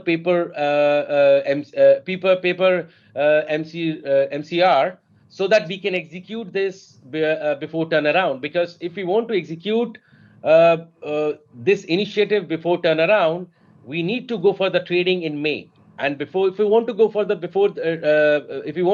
trading in May, the MCR has to be approved before the trading period, which is normally 10th of the every month to 20th of every month. So I can assure you, I know prima facie it looks like there is a delay, but honestly, there is a huge dependency what we have on all the respected sponsors before we execute. But the initiatives which are pretty much in our hands, those are moving as we go. The initiatives which are within our hands, the different initiatives in technical, different initiatives in procurement, different initiatives in the refinery planning, those are ongoing. Yeah, sorry, please go on. Yeah, okay. Yeah. So those kind of the corresponding, maybe I can arrange the how we proceed, close the meeting among the Excom directors and NSRP management with CTO, how we proceed, because such kind of the discussion so far continue. I fully understand what is a concern from the NSRP CTO, and also how we, as a responsibility of the Excom directors, all Excom directors, we try to find to support NSRP. That's why JBC, our role is a support NSRP even day-to-day operation. So let me consider about to have a closed meeting agenda only transformation. How to accelerate the transformation? That is only the agenda. So let me raise last comment. Discuss our Excom director. Yeah. Yeah. I will discuss. Yeah. Let me share my last comment about the transformation quality. So that every people know that NSRP raise many initiatives for transformation and try to implement this. However, my concern here is the initiative to be verified and to be assessed and checking by independent or by NSRP something. But the final result is not met the requirement. And the CTO, you are Mr. Caprin is a CTO, and you are play very important role in that structure of company. And I think that's now I hope Caprin prepares very clear the explanation to the Excom and MC one by one. Initiative now, critical initiative like root flag from beginning, and what is now outstanding, and what is NSRP proposal, Sometimes NSRP only raise the concern to the sponsor and do not have a proposed solution. And sometimes NSRP is the answer, but the answer is not addressed to the concerning from the sponsor. It is make us become the confused, and the work is cannot move forward. And later on, I think that's a presentation you writing here. We must to change to the formal one, can help us to check back or to tell what is happened. You are now writing many words and also each day different one. We cannot follow up this. Even we are not in working in Z5D and we cannot update by ourselves. That everything from NSRP reporting. So by the same report like it, we cannot monitor. And also we want to know the very clear the responsibility of the CTO. Chief Chan for okay. Mr. Chen. Yes, sir. This Excom, the discussion is not accusing someone or evaluate some positions. So again, no, sir. I do not see any improvement among the Excom directors. Sorry, I am chairman now. I can speak. So I would like to make an opportunity to discuss only highlight how to proceed the transformation among the Excom director close meeting. Yes, with the SRP management, of course, with CTO, we try to settle every barrier and obstruction to proceed transformation. Because if there is no unified direction among the sponsors, NSRP cannot do anything. Because every aspect, every resolution need to approval by MC, as you know. So how to reach the next step among the sponsors? That is our responsibility among the Excom directors. So that's why firstly let me arrange the close meeting among the Excom directors. Maybe I call NSRP management too. But so as of today, just we listen the current situation by CTO and NSRP, then I will arrange the next meeting. Thank you for your understanding. Yeah. So thanks, Mr. Chairman. May I proceed? Yes, please. Yeah. So maybe just to give a quick flavor, at this point in time, Transformation Office is focusing on nearly 24 initiatives, except one initiative, which is a big amount, which is Crude Flex. We are putting in a red status because honestly, there are so many challenges, and we have been talking about this. And package deal, which is an amber status, because again we have a high dependency on the sponsors to execute those initiatives. Rest of the initiatives initiatives in the different divisions are pretty much in the green status. To highlight one of the key things that the 9 additional initiatives which has been added from a technical, which is expected to deliver additional 34 million. Now it's again going to take a time because we have just started working on those initiatives. We are working with the finance for the formal approvals, because what transformation is going to report is as per the TOS system. So indeed, all these numbers has to be validated and so on and so forth. So every initiative which is there, and then we have additional 2 initiatives coming from the site ops, which is expected to deliver 1.6 million. Though this particular update is not part of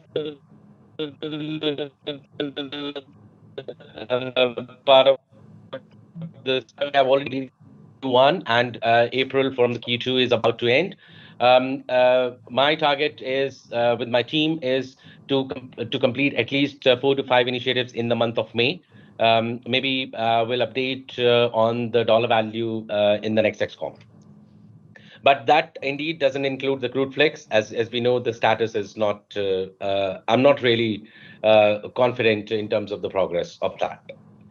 Altogether, on the other, I think will not take much of a time. And where we need immediate support is the same standard support what have been doing from last 4 months as well. MC approval on the procedure part on the crude flex. To quickly update on the toss, how the journey started, because that was one of the requests from Excom. Though it's self-explanatory, but just to share, when we started from 1st of January, it was exactly the mirror image which was created. Whatever the functions were there in the wave, the same functions were created in toss. Once internal NSRP transformation team took over, we identified there is an area for improvements. For example, there is no L5 level there. There is toss is not available for all the staff. Annual benefit reporting part was missing, and also the approval process is going up to each and every level of the organization rather than empowering the division heads and making them accountable. So this is something which has already been introduced with the March upgradation, and now we are looking for a next phase upgradation. Because we want in the toss for all the tangible, intangible, and the cost avoidance kind of benefits. At this point in time, toss is only capturing the cost saving. However, IT has already started working on, and by end of by sometime in May or June, will release the new version of toss with all these functionalities. And definitely that is going to be continuously working on. We need to keep our system more user friendly so people can use it more. So this is a quick update on the brainstorming sessions, what we have done, and definitely my team is working on. We are expecting in coming 2 weeks, we are expecting another 7 brainstorming sessions with the site ops team, where we are expecting more initiatives to ideas to be generated, and then we'll work with the division heads and the section managers to evaluate and move those ideas to initiative. Rest of the initiative, rest of the details are pretty much there in the annexure, which is more detailed. But as we know, we agreed that during Excom we'll cover up the high level. So this is a high level summary from transformation office. Thank you, Mr. Kapiu. Again, I would like to ask for directors, I will arrange another opportunity to have close the meeting among the Excom directors for transformation initiative, how to accelerate all activities.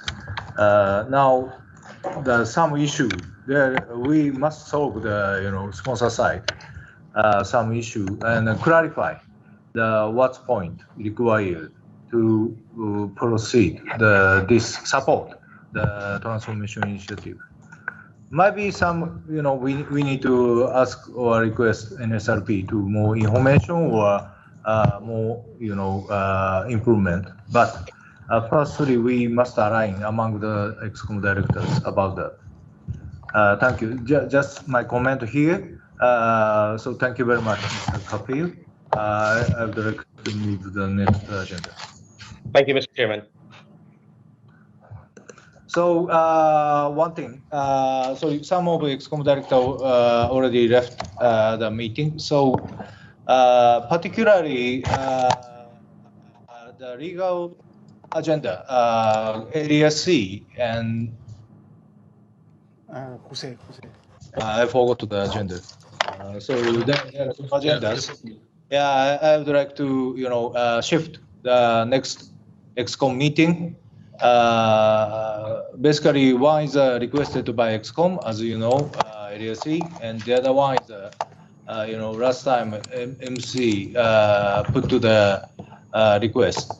So I will explain about if MC member asks NSRP in next MC meeting, I will explain to MC members to follow up, continue. So if our Excom director agree, just Mr. Tom, any highlight about HR progress at this moment? Because already we read the documentation which HR committee and NSRP provided. So yeah, no, it's correct. So it's an ongoing exercise. I think in the documentation we gave an overview of the status, which you can follow up. So there is some progress. I don't need to go through all the slides. I think basically what is very important, and I think it's also referring to the organization structure, is that we are doing the tier 2 documents, so the principles in parallel. And this also, for information, is related to the significant impact on the organization if we implement a new organization. So I heard a discussion about appointment of DGD, but I want to say that splitting the function has an impact, and we need to update all of the tier 2 principles and roles of responsibility. So it's not just an appointment, it has a fundamental impact on the organization structure, just for your information, and that is not yet finished. So also the tier 2 documents are just in progress. So again, this is a major exercise and impact. So this still needs to be done after we have concluded on all of the roles of responsibility. So it is a real transition and change to the organization, and we are, like I said, working and progressing, but definitely not finalized everything in line with the future organization. But we will keep you updated, and of course, we continue the exercise as discussed. So just, I think, as a fundamental remark on the organization change and that I wanted to make on the tier 2. So this is the update. Thank you, Mr. Tom. Yeah, I confirm the progress is ongoing. So yes. So next, MC Excom. I appreciate the effort HR committee members and the NSRP to finalize the big change, governance challenge. I appreciate on that. Thank you. So if there is, thank you. If there is no, I would like to close this Excom meeting and a minute check. If all Excom directors still remain. Okay. No, this Irvin is fine. Yeah, thank you. So I would like to review the minutes now. Chairman, may I have the only 10 minutes before the checking the minutes with you all? Okay. Mr. Nya and Mr. Chung is okay. 10 minutes, please. 10 minutes break. Okay, sir. Okay, thank you. So 10 minutes later, we will start minutes review. Thank you.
Em đang họp Excom.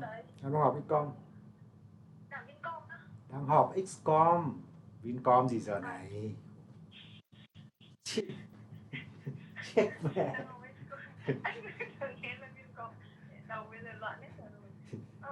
Anh định bảo là anh muốn ngồi lại cái buổi thư của cái CCTV, chẳng hiểu gì cái nội dung đấy. Cái gì? Cái gì hả chị? Cái thư cái gì?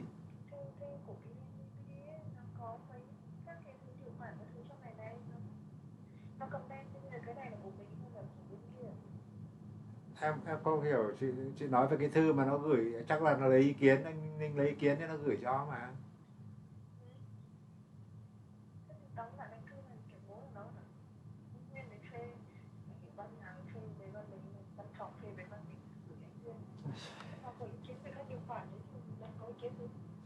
Em thấy là bên giấy bích anh Hải gọi họp đấy, tuần nữa đấy.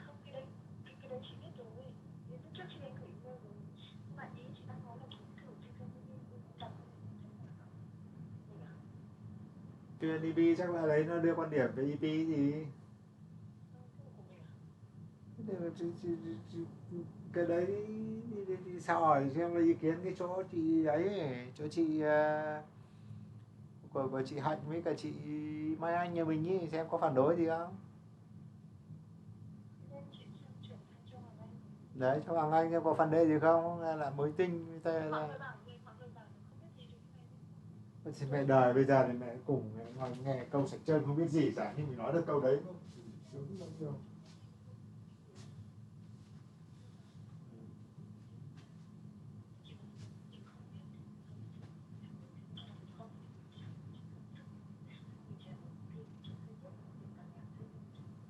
Đúng rồi.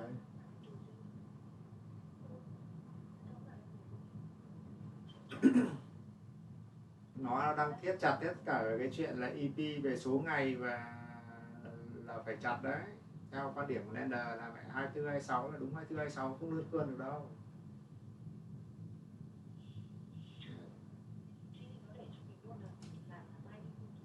Chỉ thế, vâng, công bằng nói như thế đấy thì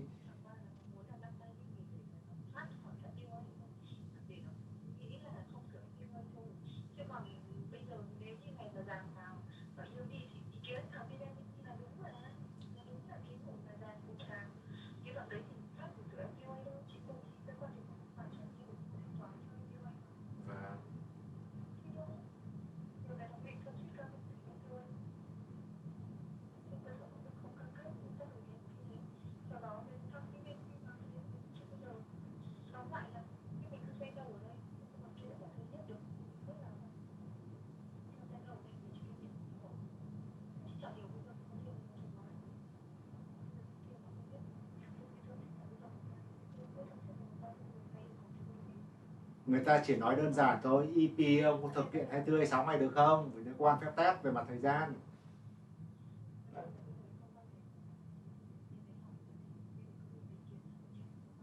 Nói luôn chẳng hạn đơn giản là cái này nó strictly hướng tới việc thực hiện EP thôi mà. Thế sao lại hỏi cái chuyện này?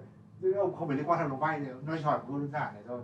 24 26 ngày có làm được không? Và ngay cả cô là khi nó cân dòng tiền Lý Sơn trong vòng 7 ngày sắp tới ấy, mà thiếu một lượng tiền thì lúc đấy là liên quan đến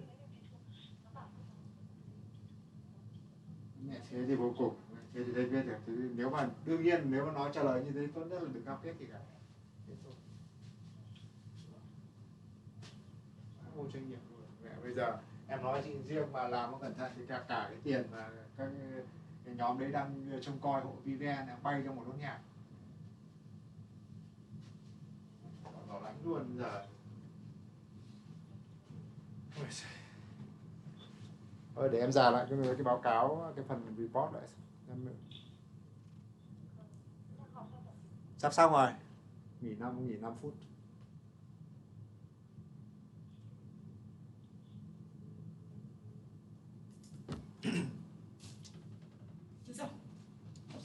Bên kia vẫn đang cãi nhau. RPA với cả operating cost. New MC thì bị OMC ép phải cho cái đấy vào báo cáo. Nhưng mà từ từ cho vào phải justify đúng cái chân lý thì mới cho vào được. Em bảo anh Long thì đang bảo là ngày xưa ông ấy nói ở vai MC để ông ấy đi ông ấy ép chúng nó, chứ không phải là bây giờ là vai của tổ đi các thứ thì không nên. Nó rõ là cái nào bây giờ nếu nó không chiếm được vị trí mình có nó còn lâu nó mới cái đấy, vấn đề là cái đấy mà cho vào báo cáo bọn em đang không biết viết như thế nào anh ấy ạ. Đấy, nó mà không cho bên có thì còn lâu carry forward đến 10 năm nữa.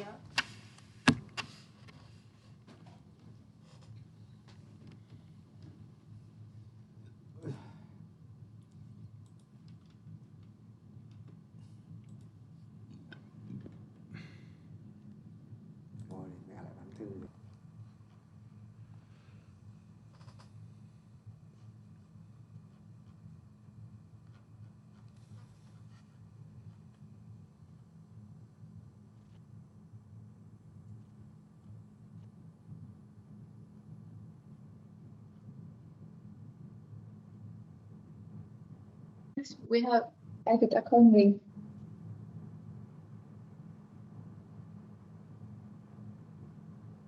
For the report on commercial, Mr. Dean, on behalf of NSP management, presented this part for the lifting status of PVNDB. ITC Excom Mr. Kakuda appreciated the discussion and progress among the parties. He further commented that the value of maximizing domestic sale should be shown at the actual amount of the incremental value. What is the incremental value as of today compared to the incremental target? What has PIC's effort been to increase the quantity this year? Ms. Sam commented that regarding the target of the incremental value, the background is in 2022, PIC sold 39,000 metric tons, which is 16% of the total quantity. So this year, PIC agreement is for up to 100,000 metric tons. As of now, until the end of April, the $530,000 value from 3% import tax comes from the domestic sale of 12,000, meaning that as of now, we have not reached the similar quantity as this time last year. ITC Excom Director Mr. Kakuda commented that we need to understand PIC's scope and what happened based on the discussion. Accumulating the domestic value coming from this year, you should show that figure on this tabulation. This is a realistic and fundamental issue, not just a concern. NSIP Ms. Sam commented that the target from PIC of 100,000 metric tons is for one full year and there's no commitment for each month. Later on, we will show what is the percentage of domestic sale for each month and compare it with the export figure to see the effort from PIC. However, comparing the monthly quantity of different years is not feasible because PIC commitment is for a full year. KPA Excom Director Mr. Mishari commented that this should be discussed in the marketing committee before bringing the topic up to Excom. However, he appreciated the comment from IKC Excom Director that this data needs to be presented in a clearer way. Mr. Chung asked what is the purpose of the table comparing the interest rates to off-taker. NSIP Ms. Sam commented that the interest figure here are to show the current status of the EP with the off-taker, and NSIP is paying the interest in connection with the EP. We do not have any intention to compare the interest amount because the amount for different months for each off-taker are totally different because the underlying values are very different. The interest applied to EP for fuel products and petrochemicals other than EP. For the report on finance, Ms. Chang, on behalf of NSOP management, presented this part on the monthly performance update and cash flow forecast. PVN Excom Director Mr. Nye asked what the 2022 deferred delay items are, while procurement just confirmed that there's no delay. NSOP Ms. Chang replied that there's different from budget preparation principle compared to the procurement plan. For the goods and material, the budget was recorded when they arrived to refinery side, but some material, mainly spare parts, were delayed for the first quarter of 2023 because they could not arrive before 2022 year end. From the finance point of view, we base a projection on the time when the goods are delivered on site. It is causing a delay from the budget perspective. IKC Excom Director Mr. Kakuda requested NSFP to send the file comparing the previous financial forecast with the estimation, including the analysis of the reason why. NSRP Mr. Yang noted and will share with IKC Excom Director. KP Excom Director Mr. Mishari commented that this is the second time the budget for the TA increased, and this time it is remarkably increased. So there should be a reason and proper reassessment. Unless there's proper justification, we don't have to wait for a GMC. This general comment. This needs TC to check and confirm before it goes to Excom. Excom chairman commented that if there's any additional budget, OPEX or CAPEX, he could clarify with TC beforehand.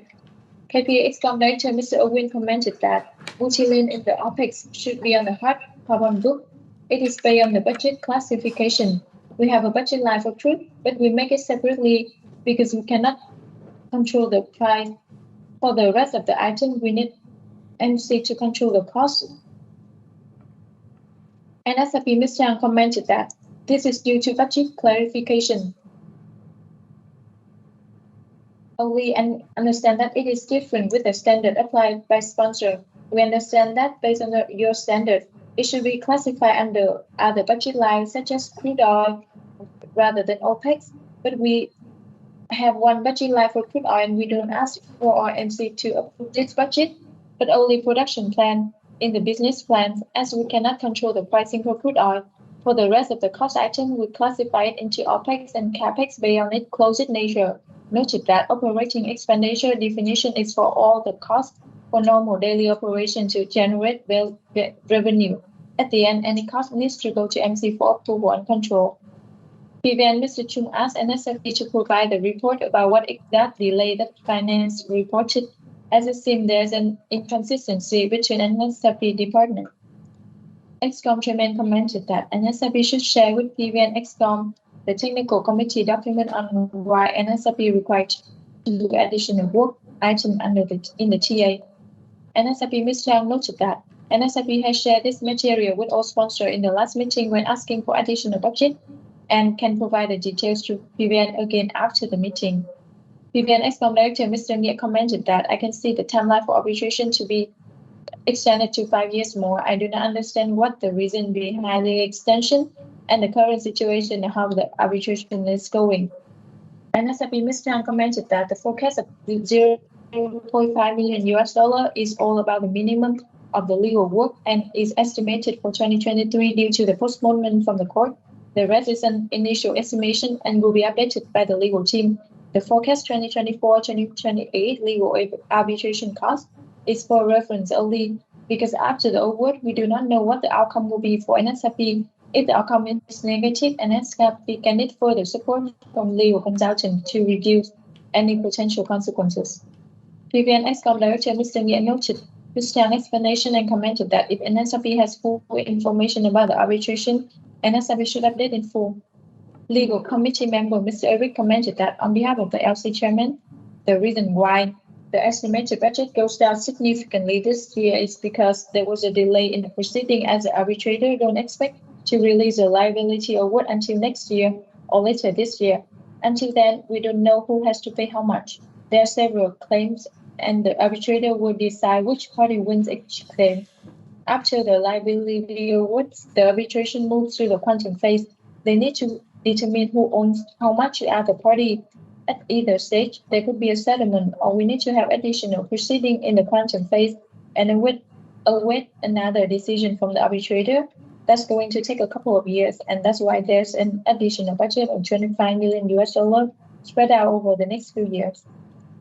Regarding the long-term cash flow forecast until December 2023, PVN Mr. Nghĩa asked whether in the presentation, NSRP Ms. Chang was trying to brainstorm all possible solutions for NSRP to rescue the short-term cash flow. NSRP Ms. Chang replied that they are all available alternatives for NSRP to continue our operation. We repeatedly report to Excom many other options, but they turn out to be not successful. For example, the extension of the COSA payment term from 60 days as current support to 90 days on the support from BSR, or the support from BSR for swapping projects to avoid cash shuffle during the turnaround. We cannot continue operation with a negative cash flow. Excom chairman commented that the $2 billion scheme of the RPA is a supportive item to NSRP. NSRP should keep making the payment for prior crude oil purchases during the TA. That is why NSRB Ms. Chang explained that if a cash shortage appears after the TA, NSRB cannot purchase the crude under the contract. GD Mr. Hasegawa commented that this is the reason why we requested the May deferral, as even during a TA, NSRB still must pay about 150 to 200 million US dollar for crude oil for each of the prior cargoes, and NSRB do not have any income from that period. PVN Excom Director Mr. Nia commented that when NSRB in the most difficult situation, as a close business partner, KBG should support NSRB to overcome this situation. Excuse me, please replace the close business partner by the strategic business partner. Strategic business partner. Yes, we have a mandate. Yeah, strategic partner who is provide crude oil for the project, who provides crude oil for the whole life of the project.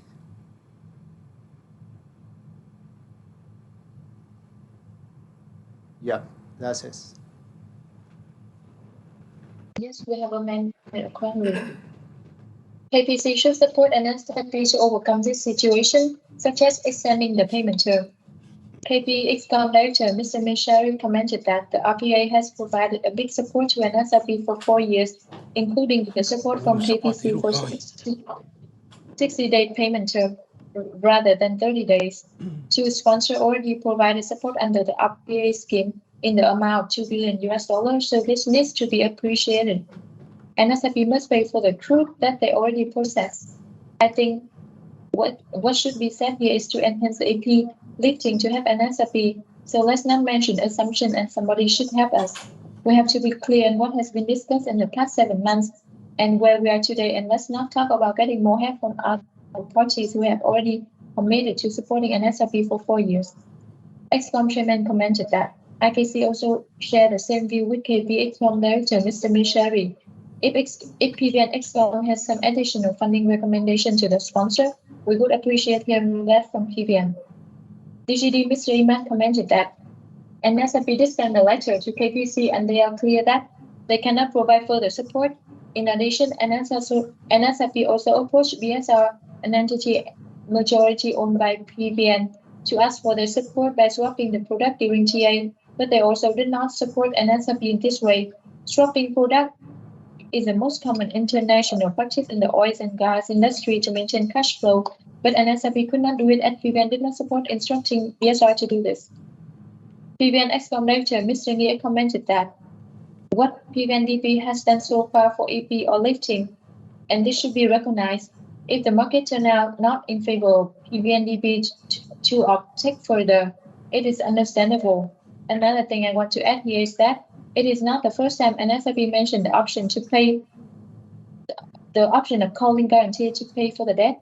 I want to repeat PVN management opinion that for the second time NSRB tried to call for guarantee line. What happened in the May last year? Everything will get out of control. PVN Mr. Chung commented that we found that the transformation from NSRB is very slow, especially the crude flex issue. After the meeting, NSRB should write a letter and share your difficulty in financing and seek support from all sponsors. GD Mr. Hasegawa commented that NSRB had already sent out letters to PVN, MOIT, and CMSC.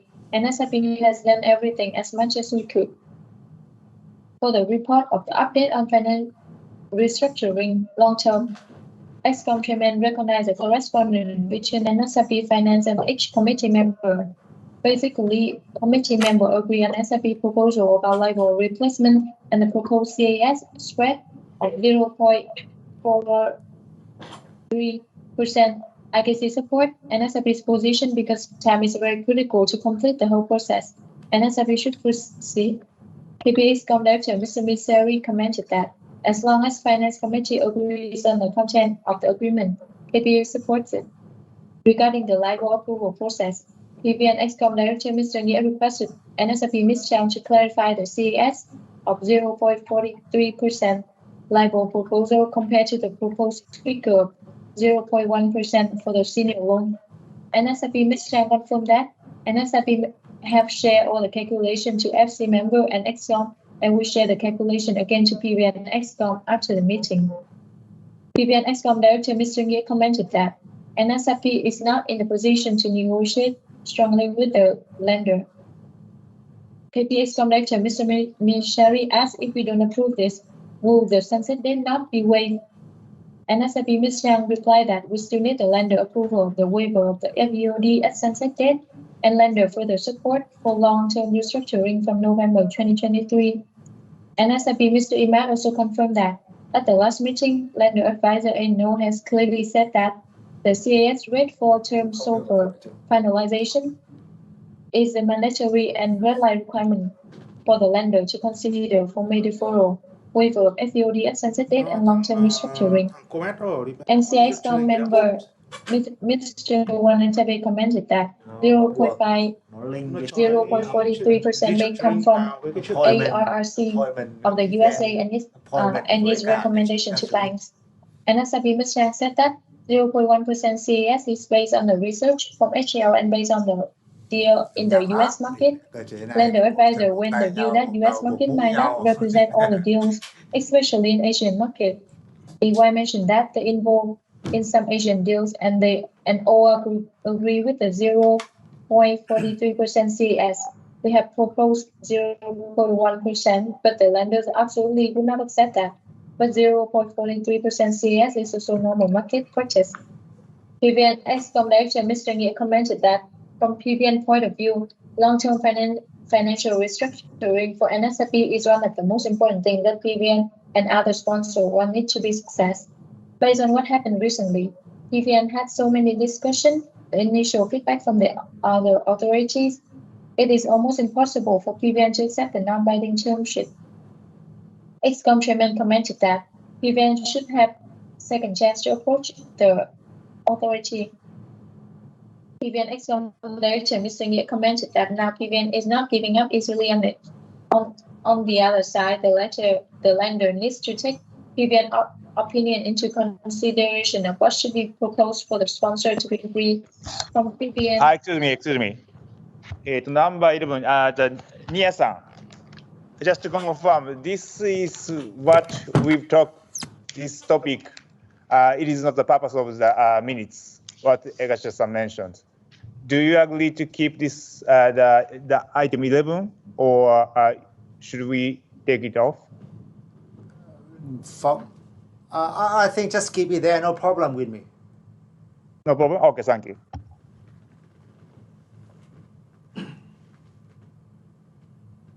I will continue from number 13. From PVN, right after the meeting, on behalf of Mr. Ning, I sent to NSIP management an email that we need to make a report. However, up to now, there has been some critical items that PVN don't have on the table, like the legal assessment report prepared by NSIP as the borrower in the CTA to be sent to the sponsor as grantors. NSIP, please clarify this to PVN immediately.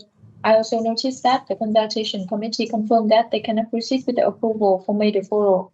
Is there any evidence from the lender that NSIP can show in the meeting? NSIP Mr. Chang replied that the consultation committee said clearly in front of all sponsors that they need to have agreement from NSIP and all sponsors on the NBTS in order to agree to the May deferral and the financial restructuring. We have not yet sent the note meeting summary to you because we are finalizing with ANO to review before sending them to you. That message is not new. It is documented in their NBTS. PVN Excom Director Mr. Nghĩa commented that the non-binding term sheet is a lender product. That's why they did put whatever they wanted to protect themselves and push NSIP and the sponsor for signing. Excom Chairman requested NSIP to check the minutes and respond. Once NSIP received the email from PVN about PVN's separate letter, please take into account to ask the consultation committee. He asked when PVN will make a second approach to the authority about the NBTS and the financial restructuring. KPA Excom Director Mr. Mishari asked what happened to the collective response letter. NSIP Ms. Chan commented that NSIP received minor comments from the consultation committee regarding the response from PVN. We are still waiting for it. PVN Excom Director Mr. Nghĩa commented that in the meeting with lender, PVN clearly said that PVN could not sign right away. KP Excom Director Mr. Mishari commented that there are minor comments from a note to the draft sent to them and necessarily should follow up with HL and CC in this regard. Regarding the report on transformation program, for the update on the current status of initiative, Mr. Kapil, on behalf of NSRP management, presented this part.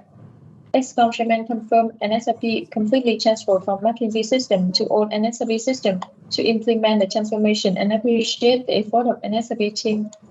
Vivian Mr. Chung commented that, as for my observation, the transformation in NSRP is slow. Even in TC, many initiatives are not put into action. What is the CTO role in the NSRP in this situation? Vivian sees that they're delayed, and because of NSRP are not clear, this may cause NSRP to lose opportunity. What is NSRP's solution to move this issue forward? NSRP Mr. Kapil commented that it should be acknowledged that the true transformation journey hasn't started yet. NSRP are still building the foundation. Over the past 2 years, McKinsey has just worked on the key initiative that they think will add value. NSRP understands Vivian comments that the processing is slow, but transformation cannot be done overnight. It has to go through the proper route. It is the responsibility of him and transformation team to ensure implementation of the initiative. Going back to the concern on crude flex, he commented that the key challenge for NSRP on the crude flex is securing MC approval. NSRP has not heard back from PVN on the procedure and is waiting for feedback from the marketing committee. NSRP would appreciate it if PVN and other sponsors were open to support so that we execute it before TA. He can ensure that, although it looks like a delay, there's a huge dependency on all the sponsors for transformation initiative to move forward. Aside from that, everything is ongoing and on the right track. Excom Chairman commented that he appreciates that Mr. Chung comment in order to accelerate the progress of transformation initiative such as Group Flex. He also would appreciate if all Excom directors agree to vote the postpone spot crude purchase procedure. He also proposed that we can arrange a meeting among the Excom director and NSP management to discuss the transformation progress and any issue. He fully understands the concern of NSRP, CTO, and the responsibility of the Excom director. To support NSRP, he may consider having a close meeting on the transformation only. Vivian Mr. Chung requested NSRP to prepare for report on all the initiative and what is pending, what are the tentative scenario results, and all solutions there can be for Excom to monitor effectively. Excom Chairman commented that he understands that most of the initiative could not proceed without Excom MC approval. Hence, Excom Chairman would like to make opportunity to discuss and only focus on the highlights of how to proceed with the transformation. Excom will try to settle every barrier and obstruction to proceed with the transformation. For the conclusion and recommendation on this part, Excom will have a close meeting among Excom director and NSRP on how to accelerate initiative. For the report on legal, on the report on the status of the Area C mortgage issue and the proposal on amendment of the 2022 DOA, the above two items are agreed to be skipped to the next Excom meeting due to lack of participation of all Excom director. For the report on HA, for the update on the status of the organizational restructuring, Mr. Tom Duncan, HR Committee Chairman, presented this part. Excom Chairman confirmed the progress is ongoing. They appreciate the effort of HR Committee to finalize the big change, which is a challenge. For the review of the pending MC resolution, on the request for approval of NSRP crude oil spot purchase procedure, Excom Chairman commented that it has been 6 months that this crude flex initiative has been delayed. Excom had cleared up all of the key issue and want to put this in place to benefit NSRP cash flow. Hence, we should recommend MC to approve accordingly. Vivian Mr. Chung commented that from PVN's side, PVN provided very clear comment, but PVN were not satisfied. For example, PVN are not clear how NSRP procure this. Payment term, selection of supplier to purchase crude oil, lack of schedule, the incompletion of the organization chart. PVN do not agree that NSRP consider this as a trial. NSRP to consider again. PVN maintains our position that PVN do not accept and request to remove from the voting. KP Excom Director Mr. Meshari commented that KPA support the crude oil swap purchase procedure (MCR). He noted that item 128 highlighted in yellow for number 26 for the PBN Excom Director MCR. Today or tomorrow, Excom will issue it. For the DGD, KP don't support adding this MCR related to the DGD appointment as a voting item for MC approval. It is linked to holistic restructuring plan implementation as per November 2022 MC agreement. Excom Chairman commented that he believed that each sponsor should send the written approval for PBN Excom Director nomination, so we do not need to bring it for a vote. For the request and approval on appointment of head of legal, Excom Chairman recommended MC member to vote for this item in the next MC. There's no reason to skip voting on this item in the next meeting. For the conclusion and recommendation, all Excom Director except PBN recommend for voting in the next MC voting. On the request for approval on NSRP 2022 audited financial statement, Excom recommend for voting in the next MC meeting. For the request for approval on evaluation criteria and the bidding item for supply of the 7 and 8 filling of RHGDS catalyst for Module 1, Excom Chairman recommended for voting. PBN Mr. Chung commented that during NSRP presenting this document to the TC, many comments were made by the TC member. Until now, PBN did not receive the update material from NSRP, thus it is not enough. There's not enough basis for PBN to move forward. Presentation to explain the criteria should be updated after the TC meeting. IKC Excom Director Mr. Onishi commented that the request from TC was to revise the presentation, not the MCR, so the MCR is not changed and should be brought forward. PMI Mr. Ving commented that the slide NSRP sent to Excom has already been updated in the assessment following the conclusion of TC meeting. IKC Excom Director Mr. Onishi requested NSRP to provide PBN what PBN Mr. Chung requested before the MC meeting and restate that this item should be voted on in the next MC meeting. PBN Mr. Chung noted and will make final decision for this item later. PMI Mr. Ving noted for the conclusion and recommendation this part. Excom recommend voting in the next MC meeting on condition that NSRP deliver the required additional information to the Excom and MC before the next MC meeting. That's all we have recorded up to now.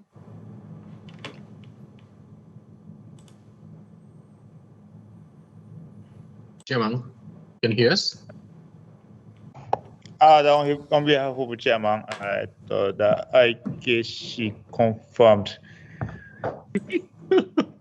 Okay, yeah, this is the end of the draft minutes. So if there is any no more comment from anyone, we would like to finalize the draft and then send it to you for signing.